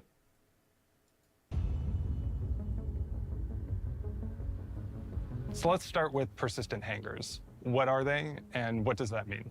So a persistent hangar is an instance hangar that is going to be assigned to you whenever you select your home location when logging into the game for the first time for a patch. When that happens, what we do is we determine the largest ship that you have and then entitle to you a persistent hangar that's of the size needed to facilitate that ship. Whenever you go into that hangar into the game, that hangar at your home location is always your hangar, and you'll be able to use it like your home. You'll be able to keep things in the hangar, you'll be able to leave things around, you can invite friends in, you can treat it like your own little oasis. So let's talk about for these personal hangars, how do you actually get into them? It's the new, got the new Moby Glass thing here. I hate how YouTube added this little white frosted thing to the videos. It's very distracting. So I'm trying to see like all the little details. This looks pretty cool though. It's the new mobiGlas thing down here. All the little apps, home, health, contracts, maps, journal, knickknacks, rep. And other things are covered up over here. There's only one button, so you have a personal hanger, so you would just be claiming your own. And it's also going to make people have to really choose wisely where they start their home or they start the game from too. Because if you want your persistent hanger, you're not going to be able to get that in a space station. You know what I mean? So you're going to have to really choose and like be careful like how you you know, where you start the game at. So that's going to be more important now, I think. And by the way, I'm never going to start at Origin because I'm not doing any more contracts in the asteroid belts of Yellow. Psst, forget that. Please proceed to site landing bay. You can make a request via ATC. Oh, they did have the last little things on there. Actually get into them. Magnus jump point, Proceed to right? site landing bay. Landing in vehicles. So they actually have a landing thing on here. All right. Interesting mobiGlas there. You can make a request via ATC for landing. And when we do that, we'll check to see if you have any personal hangars entitled to you. You'll be able to enter in using largely the same methodology that you do now. Land, and then you can just... Oh, they have the... We'll check to see if you have any personal hangars entitled to you. You'll be able to enter in a platinum ticket, Easter egg. Using largely the same methodology that you do now. Land, and then you can just hang out in there. As far as what can you actually do with your personal hangar and what kinds of things can you decorate with it, what we're going to do is allow you to call anything in your inventory up via that freight elevator. You can pick it up off the freight elevator either with your hands or using the tractor beam and just screw it about your location however you pick. Also in the hangars, you'll notice several new kiosks. We have the freight elevator kiosk, which has a brand new UI and inventory system to deal with large volumes of cargo. You're going to have on the left-hand side a section that is showing the contents of the platform itself. And on the right-hand side, similar inventory layout with all your armor and weapons and items. I like Atmo bounties and Microtech, but I hear the Mark II is worse than the Corsair. It maneuvers, then flips on its own. Gonna log in later and give it a try. Yeah, it's like riding a bull in atmosphere. Yeah, I like the organization of this. I can definitely tell that this right here is in like load 0 because the items are not, like I said earlier, they're not in their squares. So this is like definitely work in progress right here. But this, from what I'm seeing so far, it looks pretty good. Like I like what I'm seeing here. And like I said, I would like in the future to be able, like if you have somebody in your party or somebody even like in your friends list, you can send items to their hangars. This part you don't like? Yeah, it looks bad, but the concept of what they're trying to do here is good, I think. And then you decide what you want to spawn in the freight elevator. The freight elevator then comes up, and then you can start doing like loading and unloading of various cargo into your ship and so on. The Twinkie If boxes. you're considerate about how you're loading things, and you're That's BS. You know how hard it is to get a fucking a cart up one of these ramps? I never believe they got that thing up there. They probably use a tractor beam to get it up there to load it. you're trying to optimize your loading times, it'll give you a lot of power as far as, for example, making sure that certain kinds of things are front-loaded on the platform to make your... What we need to do, Canop, is going around stealing med beds. That's what we need to steal. I need to go around stealing a bunch of med beds and put them in my hangar. multi-crew loading as streamlined as possible. And anything that's in your inventory, you're going to be able to call up. Some things you might have to put into an inventory container box. We're talking 8, 16, 24, even 32 SU size container boxes that you can put large items in. Now you can raise that up on the platform, including in collections, transfer that very quickly onto your ship, and then take them to another location. In your personal hangar, you'll also have access to several other kiosks, starting with the item.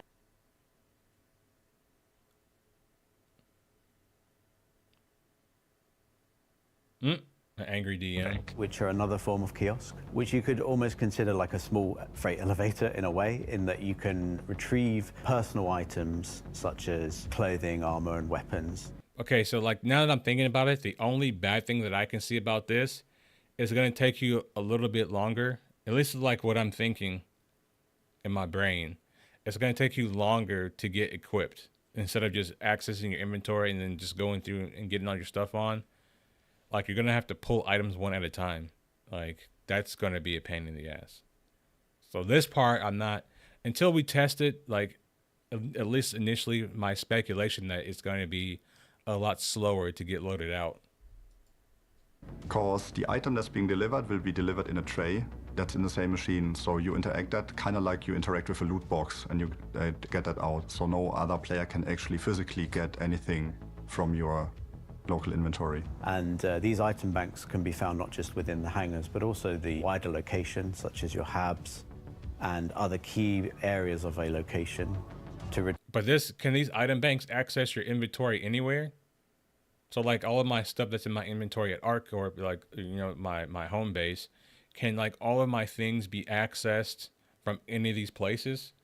Because if so, that's cool. But also, you know, pulling items one at a time, like, I would like it to where I could at least like select everything that I want, and then it pulls all those things into a local inventory, and then I can put everything on. But the idea of having to pull each item one at a time and then put it on, go grab the next item, put it on, that just seems like a pain in the ass. Retrieve your personal items. Since you can't interact with your inventory anymore at any given time, it means like we need to have enough item banks around each location so you don't block each other. No, Adam, the bipods are lost technology, just like claymores. They're lost technology. We've forgotten completely about all of these things. From accessing a terminal, right? It's just a quicker way to get a quick gun or a few meta pins or your armor without having to load it up from the freight elevator. And the last kiosk that I want to talk about is the ASOP terminal, which we have positioned in the hangar, so you can request your ships from within the hangar and not just the spaceport. So they will still remain in the spaceport. So if you don't have a personal hangar in your location, you can request your ship also from there. What we're doing is we're changing the way that the ships spawn in the game. You can now request your ships from within the hangar and they will appear to you. But they won't just come out of thin air. What happens is the whole of the floor will open up. You get this like amazing view of the hangar, the lights dim, the doors open. And the landing platform will be rising up towards you and your ship will be there. We try to balance it in a way that it doesn't take too much time for you, but also that it feels like it has the right weight to it. The only thing that I'm afraid of about this is like when the servers are like going crazy and it takes like, you know, 10 minutes for your thing to come up because the servers are not being responsive. That's the only downside of all this stuff, is server performance. Just really scares me when they have stuff like this. But also you don't have to wait for it too long. So now you have a seamless transition and a realistic way of storing your ships away. Additionally, you can do clever things like call up a smaller vehicle, such as a ground vehicle, drive it off, and then call up a larger vehicle. Then you'll have access to your ground vehicles without having to go to another location. You'll be able to call up multiple ships and maybe have one person fly off with one ship, call another one, have another person in your party fly up with another ship. Or you can just call up a ship, change your mind, and then call up a different ship without having to leave or anything like that. It gives you a lot of flexibility. And I can already tell what some of you are thinking right now. We're not going to let the system like eat your body and store it into the inventory or anything like that. We'll make sure to account for that such that if there's a blocking change that happens, we'll stop the process, go back up. I can't wait for the door not to open and it crushes my ship on the lift. Yeah, I'm worried about things like that when the server FPS is low. To the default state and then tell the player about the issue so that they can account for it. If you do want to jump into the platform just before it closes and fall to your death, you can fall to your death if you want to. So this is really cool, and we're really happy to get this in. It's been discussed for some years now, and it's been a very tricky thing to fit in, and certain tech's required to be able to do it. You'd be able to have this hangar your own space and call your own ships and do a lot more within the hangar now. Now that we're adding all of this new facility to the hangars in the game, allowing them to be persistent, adding these freight elevators, adding the ship platform, there's a lot of more things that we have to have in these hangars for them to be useful for what we're adding. So the hangar sizes had to increase. Or you call your ship and it opens up the lift, but no ship. Yeah, and then, you know, you have to go back and you have to claim your ship again. Yeah. Quite a bit. We did not So want to do it's that going to need a lot of originally testing, in the right? beginning, but soon I when we expect did that. prototyping, we figured out that not all the hangars, as I said, like the low-tech hangars in particular, are quite old by this point. Not all of them were to the same standards or metrics. So we figured that with the landing pad. I'm also wondering, like, say you have like a starter ship like this Mustang, right? And then you upgrade your ship in game to a bigger ship. Does the size of your hangar change with your larger ship, or does it? Are you just screwed with a small hangar and you have to go spawn that ship somewhere else? Not clear on that, but you know, we'll get questions about this next week. Pad now going down, you had this gap for like quite some time before the doors close. So there was a very narrow walkway for the player sometimes. So we had to rejig some things and made it actually larger. So the large and XL have had significant size changes. So the XL is about 20% larger, and the large is about 30% larger. So certain ships that were a little tight can now fit a lot more easily. So you don't feel like your wings almost scratch the walls of it. So it feels a bit more natural and better to the play experience to land in your hangar now. Since I have a 890 jump currently in game, I kind of hope they don't wipe it because I kind of want to see, these large hangars. And also what I'm going to do is, because I don't think I have any large ships that are currently pledged. So like my default thing to do, like whenever I get into the PTU, is I typically go and I buy an A2. So I will be testing, whenever we get this into the ePTU, I'll be testing this. Like 323 is going to provide a lot of content, right? A lot of videos for me to make, a lot of things for me to test. And we'll be doing that. So a lot of unanswered questions here. Medium is the same, but taller. And the small has not been changed. But we have classified ships to fit into the medium that were once classified as small. So hopefully a much better player experience than there has been before. And it's been interesting to take the design of a elevator and the door and extrapolate that across. Personal hangars are one size, the hangars will work the old way. In some cases, you can kind of widen out the door and use the same shapes, and in some cases, you need to think really about how those shapes work, and sometimes they don't work within a small door, for example, when it did work in a much wider door. So we've had to play around with that and keep them looking consistent with each other, but also adapt those shapes to work for each size. So this is an actualization of a long-term goal for this entire. I have a lot of questions about like how it's going to work with in-game ships versus ships that you actually have hangars for, because I have hangars for I think I know my A1 has a hangar. I believe my Zeus has a hangar. The F8, I don't think has a hangar. I don't know if my F7 has a hangar. So I know at least two of my ships have hangars. So I'm interested to see like how all this stuff works with in-game ships versus ships that you have in the pledge store. Like it's, you know, you got to figure that cargo out. career to make the whole thing feel more real. It means that the whole experience is going to allow for manual loading. It'll also feel more rewarding because it'll give you more interesting choices to make throughout the process. It'll make multi-crewing a more interesting and useful experience. It's going to just make the whole experience a more skill-intensive and interesting. Emergent gameplay, loading your ship for, you know, 3 or 4 hours, you know. But one of the things that I hope though is that we can start putting, you know, some of the other physicalized items like shield generators and weapons and other components inside of these cargo containers. That way, like I said, if we want to take them to a place like Pyro and sell them, we actually can. Interesting and tactile. Honestly, unless you buy a ship in game, they all come with hangars from the site. Thing that we've talked. But here's what I'm saying, Carly. So like, let's say a player has like just like a Mustang, right? That's the only ship they have, right? Are they only locked to just spawning their Mustang from that hangar? Or if they upgrade to something like a C2, right?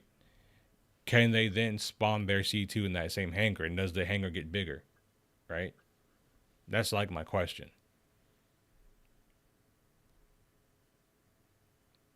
That would be fun when the boxes bug out and fly under the hangar when moving them.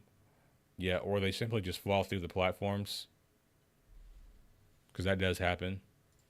Talked about is automated loading in the games. This allows you to still do commodity trading without needing to actually move the boxes yourself. It will be an option in the commodity terminal. Whenever you go and you pick the destination inventory, you'll be confronted with several options. One is the location inventory. The next will be all your ships that are at. But will ships like the Hull C, you know, the Hull C, you won't be able to have that option to manually load the ship. Like you have to auto load the ship. That's the only way that it currently works. So that's another interesting thing that they'll have to figure out. Like, how is the Hull C gonna work? You know, with its like expansion and like all that stuff. It's, you only load it in space stations, and you won't be able to bring any of that inventory to your personal hangar. So very interesting. And I did my guy wrong right here with this freeze frame, but it's all good. At the location. If you choose a ship, you'll have the option to have it be automatically unloaded or loaded for you, of course, with an added cost. The ship has to be stored to allow for the transfer, and it will be time locked while that transfer is occurring. Different locations in the game will have different amounts of time. Places that are more optimized for trade are. And then what about like the outpost, right? So like, let's just say I'm going to trade like gold, right? And I go to SCD1 to buy gold. You know, does it then store my ship to load that stuff there? Because those pads are not capable of spawning anything. Or do I have to manually load the gold onto my ship from those places at those outposts? Figure it out. That's emergent gameplay, right? Are going to allow for faster transfer. You'll be able to still do the trading. You just have to wait a little bit and pay a bit more money, so your profits won't be. Carrack owners, you're still shit out of luck, right? Pretty much. Carrack owners are going to be stuck with auto loading. They can't do anything else. Quite as good in that case. Once the automatic loading process is finished, you can just go to the ASOP terminal in the hangar, access it, raise it, and go off. And no, the only thing you're going to do, Mesa, is look at NPCs on furniture. That's what you're going to do while you wait. You're on your way. If you care about cargo, this is going to be transformational. But even if you're not interested in cargo at all, it's still a foundational change for the game that fundamentally changes principles about inventory, physicality, and your play experience. The work's ongoing. We're nearly there. I think the team's done a great job on this. It's been tricky to get it working as it should be? It's a big milestone for the game that's been years in the making and coming. While I'm here to talk about it today, there's been a large number of teams across the entire company that have helped. Everybody from art, animation, VFX, through to all of the gameplay teams, engine teams. We've had a huge effort from Austin, Montreal, Los Angeles, Frankfurt, Manchester. It's been a big endeavor. So I want to thank everyone that's been helping to see this vision through, and I'm really looking forward to getting this into your hands so that you can play with it.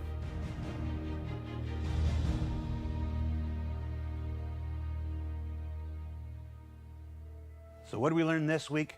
So again, guys, there's a lot of unanswered questions about this, as always.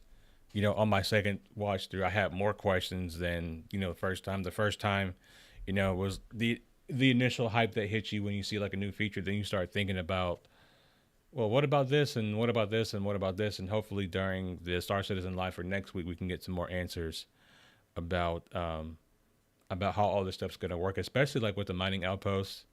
Are they going to have, you know, auto loading features for cargo and stuff like that? And, you know, if they do, like, are they going to just lock your ship to where you can't open it for a certain amount of time? And then you're just sitting at a mining outpost for, you know, 15, 20 minutes or 10 minutes or 9 minutes or however long. And, you know, and that creates its own set of issues with things like piracy, because now you're at a location longer. So, like I said, there's always a lot of things that, you know, come out with these patches that we have to consider. And, yeah.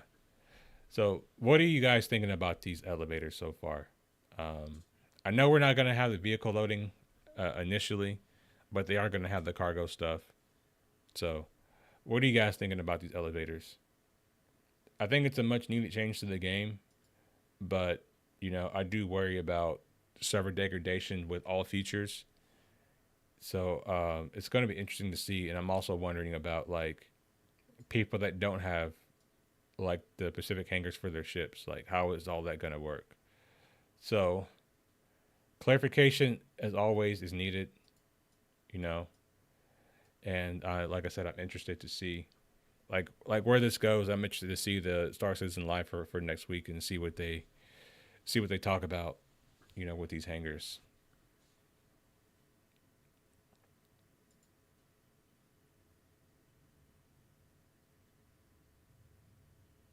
Yeah, I got about 10 questions. I'll post next week questions for the devs. Star Citizen Live. Yeah, I got a lot of questions too. I got a lot of questions. You know, and I think, you know, this is what, like a 14-minute video. These videos are not designed, you know, for super long form conversations. So I pick up random boxes while flying around. The ability to consolidate them in one spot would be a nice feature. Yeah, it would be.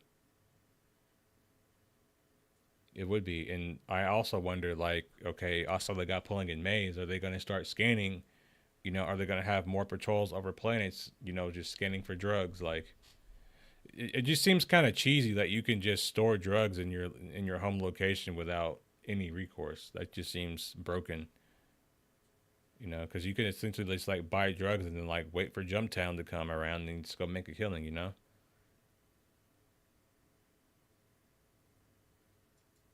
This seems, like I said, it seems like a little bit cheesy in my opinion.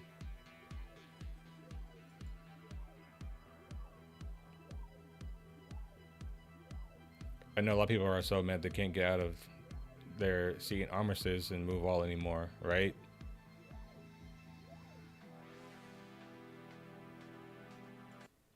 Yeah, my only thing about that feature in particular is they have to make it to where it's almost the same, right? And from what I can tell, like, that feature is going to make it longer for you to get ready, right? So when you spawn in and you open your inventory, then you have access to all your stuff, you know. It's either you do it like that, you pull your stuff one by one, or you go down to your freight elevator and you pull all of your stuff up on the freight elevator, which just seems like, I don't know, that just seems crazy. And then also I wonder about, you know, how are we going to load our ships with weapons? Because I believe it was a couple of years ago, and you know, they were talking about redoing the vehicle loadout manager. But if they want to physicalize everything, like, bro, I could tell you one thing I don't want to do. I don't want to load up my C2 and then have to sit around and change every single weapon, or even like a hammerhead. Could you imagine how long it would take you to manually change every single weapon on a hammerhead? That would be insane.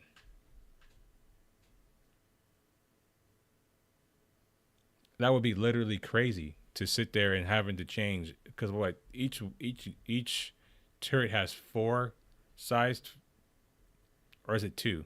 Do the hammerheads have 2, or do they have 4 weapons on each turret? I think they have 4 weapons on each turret, and you have to sit there and manually do all of that by yourself, and then you have to go inside and put the components in. Like, come on, bro.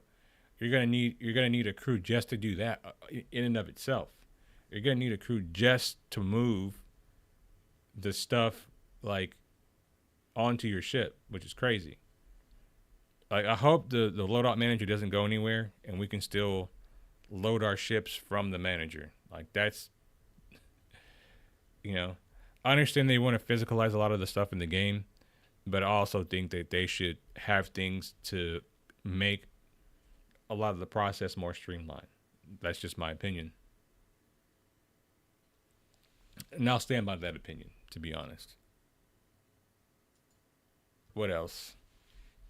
What else can we think of? I'll kind of want to go back through this a third time, right? And just kind of like skip through it.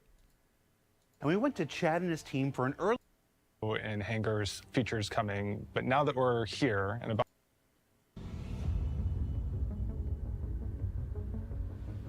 So let's start with persistent hangars. What are they? And it would be a whole nother game. My time would be moving parts and guns all day. That just wouldn't be fun. No, it wouldn't be. You know, especially like if they're already bringing in engineering gameplay, they're already bringing in all these other things that are going to make you essentially slow down, right? You know, just to add, you know, more time to load out your ship is just... What does that mean? Like, everybody, like, no one's going to be actually playing Star Citizen. Everyone's going to be loading their ships and being in their people are going to spend most of their time in their hangars. Oh, thank you, man. Appreciate that. Yeah, we hit 4K yesterday evening. Big milestone, but we're on to 5K. I'm thinking about doing a ship giveaway at 5K.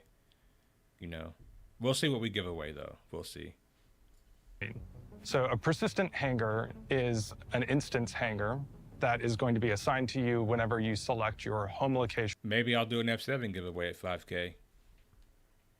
You know, so it could be, I could entice somebody to do the missions, you know? When logging into the game for the first time for a patch. When that happens, what we do is we determine the largest ship that you have and then entitle to you a persistent hangar that's of the size needed to facilitate that ship. Whenever you go into that hangar into the game, that hangar at your home location is always your hangar, and you'll be able to use it like your home. You'll be able to keep things in the hangar, you'll be able to leave things around, you can invite friends in, you can treat it like your own little oasis. So let's talk about, for these personal hangars, how do you actually get into them? I like seeing this, but it just seems like this is like the legacy stuff here still.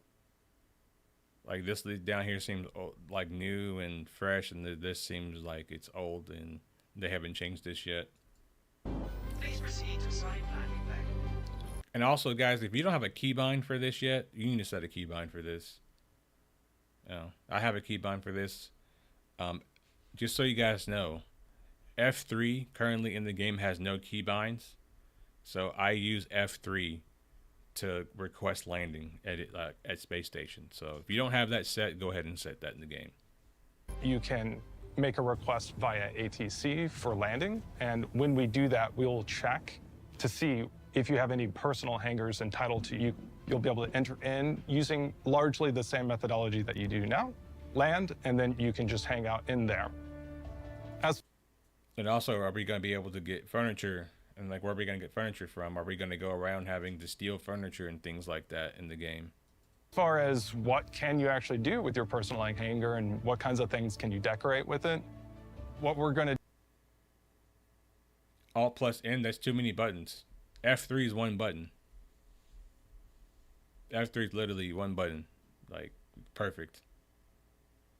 do is allow you to call anything in your inventory up via that freight elevator. You can pick it up off the freight elevator either with your hands or using the tractor beam and just screw it about your location however you pick.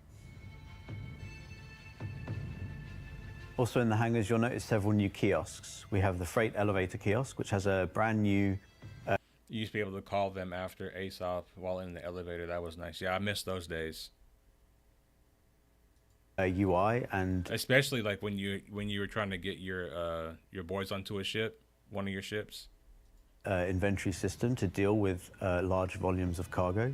You're going to have on the left-hand side a section that is showing the contents of the platform itself, and on the right-hand side, similar inventory layout with all your armor and weapons and items. Yeah, I still think like when it comes to like getting your gear, especially getting everything that you want at the same time, I still think the freight elevator is going to be the better option. Maybe in the future they can have like a personal item like elevator, or have it to where it spawns in like a locker. I would like to see lockers in their hangars. If they're gonna do all this stuff, like give me a locker to where I can like hang up my suits. I can make kits. I can make, you know, I can have a weapon locker where I can hang up all my weapons, you know, because this just seems like it's more complicated. Do I have a voice pack? William Shatner School? No, I don't have a voice pack. I do have a voice changer, but, you know. Items. And then you decide what you want to spawn in the freight elevator. The freight elevator then comes up, and then you can start doing like loading and unloading of various cargo into your ship and so on. If you're considerate about how you're loading things and you're trying to optimize your loading times, I wonder if they'll still have that bug. Do you guys remember that bug to where if you landed and depending what kind of ship it was, if you left your engines on, the ship would spawn in like floating? I wonder if you do that in this patch, if you'll have that same issue. If you'll spawn your ship in and you don't turn off your engines and you go to pull out of your elevator and it just blows up because it's floating. it'll give you a lot of power as far as, for example, making sure that certain kinds of things are front-loaded on the platform to make your multi-crew loading as streamlined as possible. And anything that's in your inventory, you're going to be able to call up. Some things you might have to put into an inventory container box. We're talking 8, 16, 24, even 32 SU size container boxes that you can put large items in. Now you can raise that up on the platform, including in... Let me go back to that. You had a loot screen. Loading as streamlined as possible. And anything that's in your inventory, you're going to be able to call up. Some things you might have to put into an inventory container box. We're talking 8, 16, 24, even 32. So if I buy like weapons, right? Because here's what I'm thinking, guys. If I buy weapons and they're in like my local inventory, and they're in my local inventory, will I then be able to transfer those into these boxes now? Because if you can, then that, you know, that can potentially help create a more dynamic economy, especially for places like Pyro. 2 SU size container boxes that you can put large items in. Now you can raise the...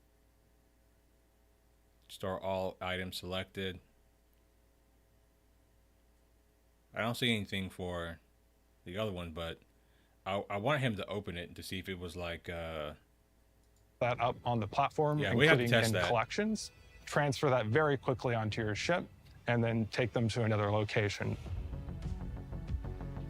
In your personal hangar, you'll also have access to several other kiosks, starting with the item bank. Which are another form of kiosk, which you could almost consider like a small freight elevator in a way, in that you can retrieve personal items such as clothing, armor, and weapons.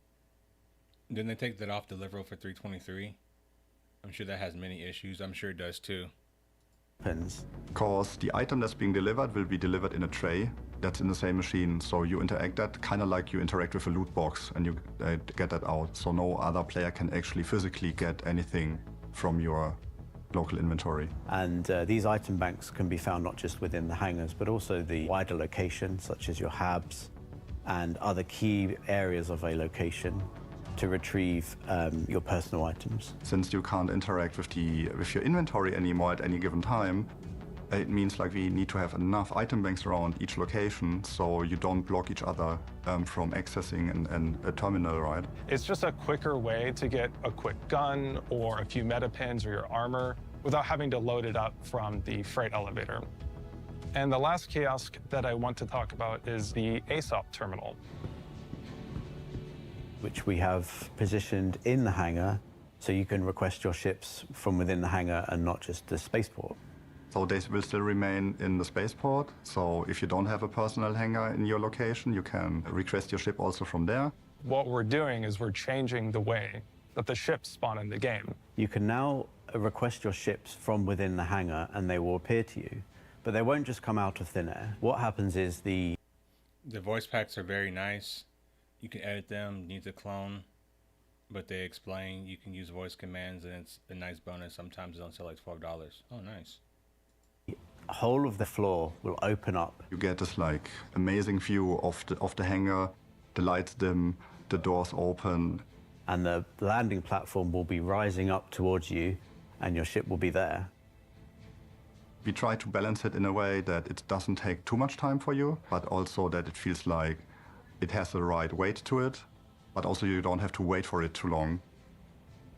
So now you have a seamless transition and a realistic way of storing your ships away. Additionally, you can do clever things like call up a smaller vehicle, such as a ground vehicle, drive it off, and then call up a larger vehicle. Then you'll have access to your ground vehicles without having to go to another location. This is going to make Care Bears worse. It's going to isolate players more.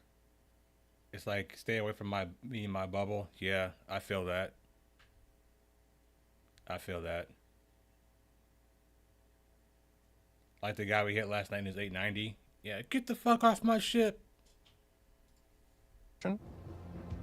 You'll be able to call up multiple ships and maybe have one person fly off with one ship, call another one, have another person in your party fly up with another ship. Or you can just call up a ship, change your mind, and then call up a different ship without having to... This is a Care Bears wet dream right here. I'm sure. This has got to be a Care Bears wet dream. ...leave or anything like that. It gives you a lot of flexibility. And I can already tell what some of you are thinking right now. We're not going to let the system like eat your body and store it into the inventory or anything like that. We'll make sure to account for that such that if there's a blocking change that happens, we'll stop the process, go back up to the default state, and then tell the player about the issue so that they can account for it. If you do want to jump into the platform just before it closes and fall to your death, you can... He went in face first, and now he's falling backwards. I wish we had this falling animation in the game, instead of falling like this everywhere. Fall to your death if you want to. So this is really cool, and we're really happy to get this in. It's been discussed for some years now, and it's been a very tricky thing to fit in, and certain tech's required to be able to do it. You'd be able to have this hangar your own space and call your own ships and do a lot more within the hangar now. Now that we're adding all of this new facility to the hangars in the game, allowing them to be persistent, adding these freight elevators, adding this ship platform, there's a lot of more things that we have to have in these hangars for them to be useful for what we're adding. So the hangar sizes had to increase quite a bit. We did not want to do that originally in the beginning, but soon when we did prototyping, we figured out that not all the hangars, as I said, like the low-tech hangars in particular, are quite old by this point. Not all of them were to the same standards or metrics. So we figured that with the landing It's the only key you actually ran out of ammo with, yeah. pad now going down, you had this gap for like quite some time before the doors close. So there was a very narrow walkway for the player sometimes. So we had to rejig some things and made it actually larger. So the those AI voice things that people are using for their swords is crazy. Because sometimes people have sent me like a couple, and they're like, listen to what this guy said. I'm just like, that's an AI voice. Like you can still kind of tell, but it can easily fool some people. large and XL have had significant size changes. So the XL is about 20% larger, and the large is about 30% larger. So certain ships that were a little tight can now fit a I might have to get Carly to expand her whole C to see if it's really 30% larger inside of one of these hangars. lot more easily. So you don't feel like your wings almost scratch the walls of it. So it feels a bit more natural and better to the play experience to land in your hangar now. The medium is the same, but taller. And the small has not been changed. But we have classified ships to fit into the medium that were once classified as small. So hopefully I wonder how this is going to work with capital ships too. Like which capital ships will be able to be spawned to one of these hangars?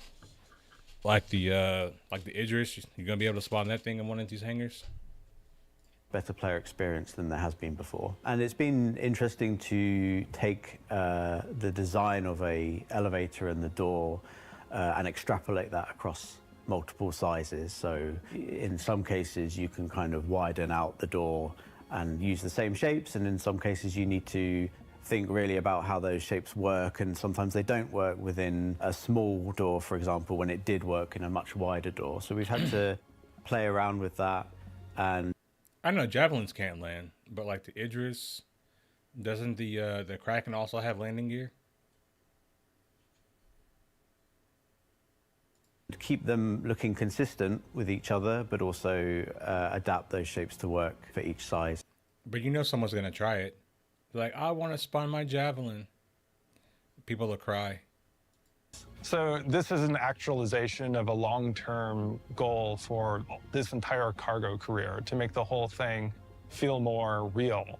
It means that the whole experience is going to allow for manual loading. It'll also feel more rewarding because it'll give you more interesting choices to make. Did you guys see that? It means that the look at the tractor beams. The beams are actually on the sides here.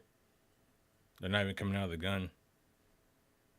whole experience is going to allow for manual loading. It'll also feel more rewarding because it'll give you more interesting choices to make throughout the process. It'll make multi-crewing a more interesting and useful experience. It's going to just make the whole experience a more skill-intensive and interesting and tactile. Another thing that we've talked about is automated loading in the games. This allows you to still do commodity trading without needing to actually move the boxes yourself.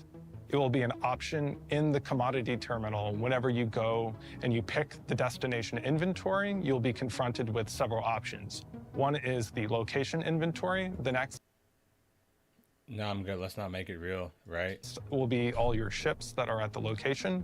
If you choose a ship, you'll have the option to have it be automatically unloaded or loaded for you, of course, with an added cost. The ship has to be stored to allow for the transfer, and it will be time locked while that transfer is occurring. Different locations in the game. The cargo's gonna be dead. Players are just gonna cry more when they get hit by pirates, right? Gonna be like, it took me 8 hours to load this cargo and you robbed me. And you're like, oh, well, shit. It should have took you 6 hours. We'll have different amounts of time. Places that are more optimized for trade are going to allow for faster transfer. You'll be able to still do the trading. You just have to wait a little bit and pay a bit more money, so your profits won't be quite as good in that case. Once the automatic loading process is finished, you can just go to the ASOP terminal in the hangar, access it, raise it, and go off, and you're on your way. If you care about cargo, this is going to be transformational. But even if you're not interested in cargo at all, it's still a foundational change for the game that fundamentally changes principles about inventory, physicality, and your play experience. The work's ongoing. We're nearly there. I think the team's done a great job on this. It's been tricky to get it working as it should be. It's a big milestone for the game that's been years in the making and coming. While I'm here to talk about it today, Pretty there's much, been a large number of teams across the entire company that have helped. Everybody from art, animation, VFX, through to all of the gameplay teams, engine teams. We've had a huge effort from Austin, Montreal, Los Angeles, Frankfurt, Manchester. It's been a big endeavor. So I want to thank everyone that's been helping to see this vision through, and I'm really looking forward to getting this into your hands so that you can play with it.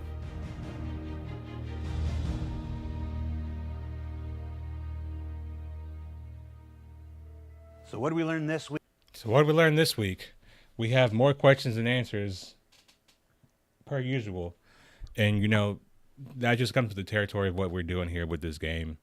You know, there's a lot of testing that's going to need to go down into 3.23. And I can't wait until next month when this comes into the PTU so we can test this. Where your teammates are still, I'm still at the station playing it with my hangar dollhouse furniture, right? You know how much softer it will be. I spent 2 real-life days in my ship to load it, and as soon as I left, this camp guy ran me and killed me. Right? Always going to be a thing. And it's going to be easier to ram and kill people with no shields also, so.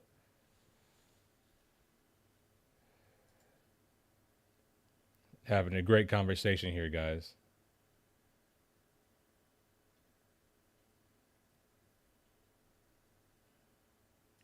Yeah, I think players are never really going to leave their hangars, and this is how they're going to fix server FPS and server issues. Everybody's just going to be in their hangars, just loading their ships, and they'll store it, and they'll load the next ship, and they'll store it, and they'll load the next ship, and they'll store it, and they'll just keep doing this. So nobody will actually be out in the verse, right? People will just be in their hangars, which is, I guess, what they want, right?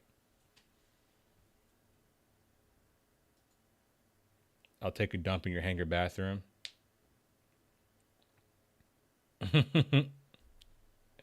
Well, guys, I hope you guys have enjoyed the stream. I enjoyed having this conversation with you. I'm going to get some lunch because I am starving. And I will probably be back on here later this afternoon, and we'll play some Star Citizen.